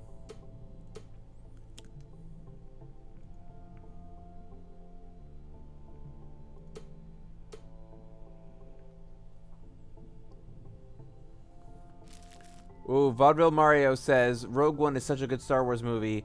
Don't let Adam hear you say that. Yeah, Adam hates it. He hates Rogue One. I loved Rogue One. I thought it was great. But I also think that The Last Jedi might be the best Star Wars movie ever made. So I guess this is where we divide the fan base. What do you guys think? Last Jedi? Thumbs up? Thumbs down? Let me know. I thought it was I like Last Jedi, but I'm not like a Star Wars fan. It just seemed like fine, and it was a good movie. I liked that it was like had a lot of badass ladies in it. Yeah, I think Last Jedi is tied. It's currently tied, maybe ever so slightly below Empire Strikes Back for my favorite Star Wars movie of all time. I saw it 4 times in the theaters. I took my kids to see it twice, and I took my oldest daughter to see it twice. She could not wait to see it again after we left the theater. She was like, when can I go see it again? And I was like, let's find the time. I will take you, and I will go with you. I saw it 3 times opening weekend. I saw it Thursday night, Saturday afternoon, and Sunday afternoon. I fell in love with that movie. I thought it was so good. Yeah. After I watched it, I was basically like, how could they not like it? Oh, no. Like, I walked out of that movie being like literally when I walked out on Thursday night, I was like, could that can't really be the best Star Wars movie ever. I've got to be crazy. That can't be the best one. And then I went home and I started reading, and a lot of people were like, I hated it. It's the worst. And I was like, wait a minute. Did I watch a different movie than you people? Like, what? That doesn't make any kind of sense. So, yes, I love Last Jedi. It was better the second time around, says Saren? Yeah, the second time I watched it, I enjoyed it so much more, because I think the first time you watch any movie like that, especially one that has like a really big build-up, you're so interested in like, what's going to happen next? Oh my God, what's going to happen next? Oh, what's going to happen next? The second time, when you know what's going to happen next, you can actually just sort of let it wash over you and watch it and be like, oh, this is why this is happening, and then this is why this is happening. And yes, I enjoyed it. The subsequent times that I watched it, I enjoyed it even more than the first time, and I enjoyed it quite a bit the first time. So it's almost so like, you haven't seen Star Trek Discovery yet, have you? I haven't. I keep holding off because like I want to watch it all in one go, and I know like the second half of the first season is on the streaming thing. And I know there's 3 episodes left of the first season. Okay, but it is really good. It's really good. Yeah, like it is absolutely. And no spoilers. Hey, chat, keep those spoilers out of there. Keep the spoilers out. Yeah, I want to watch it, and I'm very excited to watch it. But like, CBS is driving me crazy because like you have to subscribe to. If you're in the United States, you have to subscribe. Or to, Canada. Oh, is it Canada too? Because I know you're not in Canada now. So can you watch it just streaming on Netflix? In Canada, it's not. I'm not sure if you can get CBS or not, but it's on different Canadian networks like Crave TV. It's like similar to CBS. They've licensed it, but outside of the US and Canada, it's on Netflix. So here in Cyprus, we're watching on Netflix when it comes out on Monday morning, basically. Yeah, I really want to watch it. It's like I'm a huge Star Trek fan from way back. I don't know that I'm probably ever so slightly more Star Wars than I am Star Trek, but I loved all Star Treks. I've watched all of them up until now. And I can't wait to watch it, but I don't want to have to subscribe to the CBS thing for more than a month to watch the whole thing. So at some point, you should just go on a trip and go to Mexico. Go to Mexico and watch it on Netflix or something. I'm actually right now. I am currently rewatching Veronica Mars. I don't know if there's any marshmallows out there, but I realized it had been a while since I watched it, so I'm probably about halfway through season 1 of Veronica Mars again now, while I play my Switch in the evenings, and that's a great show. If you never watched Veronica Mars, I remember thinking I would never like Veronica Mars because when I was watching Enterprise, there were ads for Veronica Mars, because I think Veronica Mars led right into Enterprise back on not the UPN, it was like the CW or whatever it was, whatever the networks. WB. Yeah, the WB, whatever networks from back then don't exist Warner anymore. Brothers channel. And I've always been like, ugh, what's this stupid show about like a teenage like detective. That's ridiculous. But then I watched it, and it's fantastic. So if you haven't watched it, you should absolutely watch it because it's great. And as were the later seasons of Enterprise. And actually, there's some gems in the earlier seasons of Enterprise as well. If you were willing to like take it as it, on its own terms, it was solid. But I think it was so many people were expecting it to be something that was like different. Because I actually really like the final season of Enterprise. It was like actually Star Trek. Yeah. And then they canceled it. Yeah, I would say the last 2 seasons, like the first 2 seasons, kind of meandered a bit. The third season. Well, there's only 3, so there's 4. There's 4 seasons of Enterprise. Yes, the first 2 seasons were kind of meandering. The third season they had like a couple of like there were basically 3 arcs, 3 mini arcs through the course of the season, and then season 4 was like one big arc, if I remember correctly. Chat might correct me. I'm pretty sure that's what it was. And I remember season 3 was when it started to like pick up, and season 4 was great, and then they canceled it, as you said.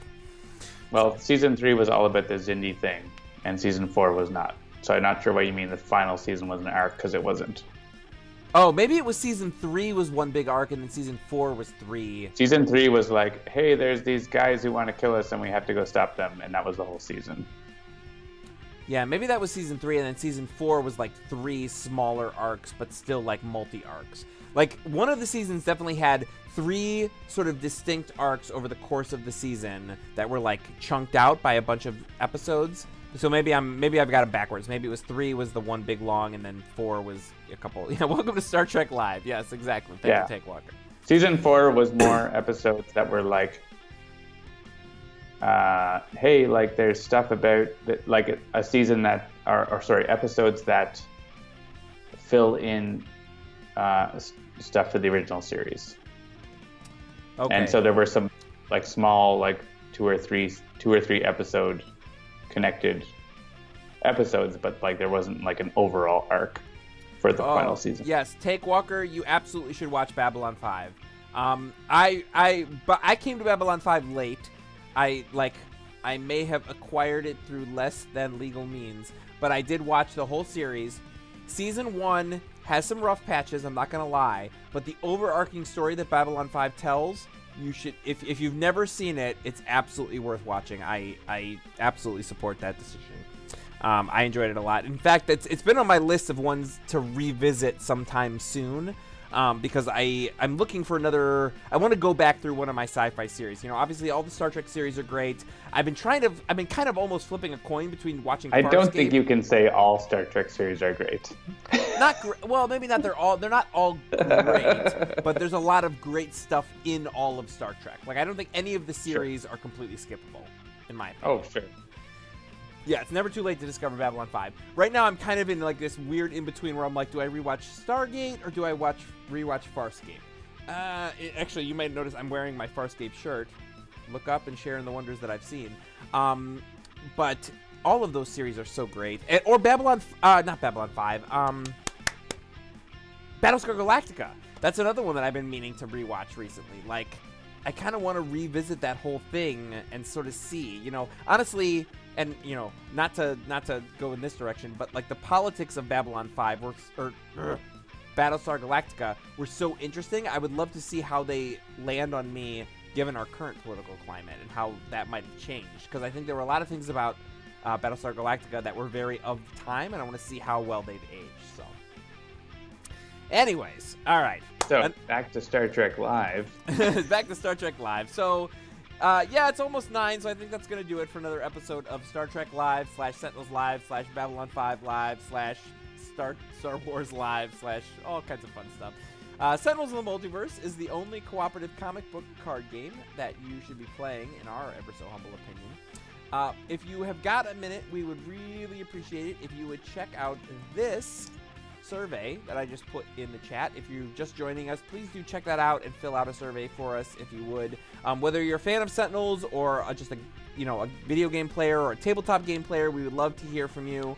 We're gathering some information about what we might do with Sentinels in the future.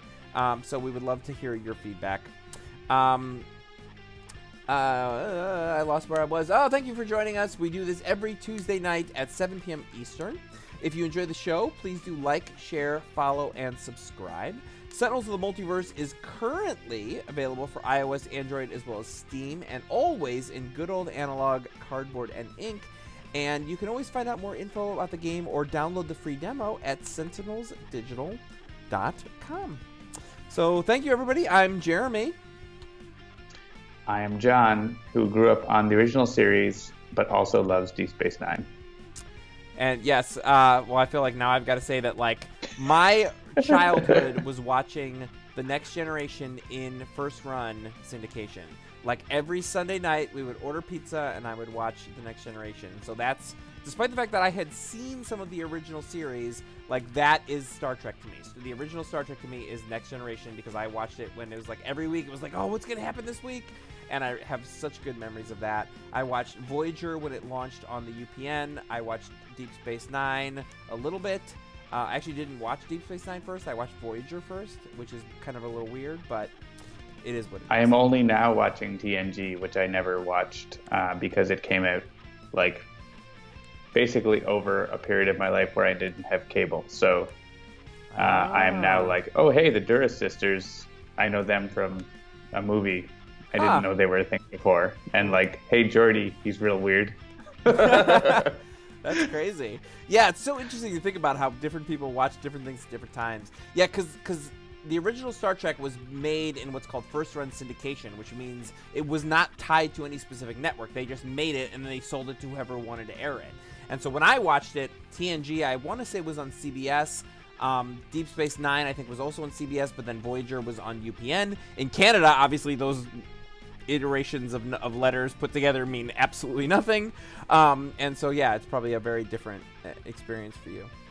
All right, cool. So thank you, everybody. We will see you next week. Go play some Sentinels. Pre-orders for One Deck Dungeon end on Friday. So if you have not yet bought your copy of One Deck Dungeon and you want to get in before pre-orders close and before early access starts sometime in the future, you should do that. Check out onedeckdigital.backerkit.com/hosted pre-orders. I should just make that link. If only there's a way to connect people to the internet link. One Deck Dungeon. I don't have that browser open because I closed it because it has so many things. onedeckdungeon.backerkit.com. Pre-order now. Good job. There, I found it. All right, hosted pre-orders. Boom. All right, check that out. Thank you, everybody. We will see you next week. Good night. Good night.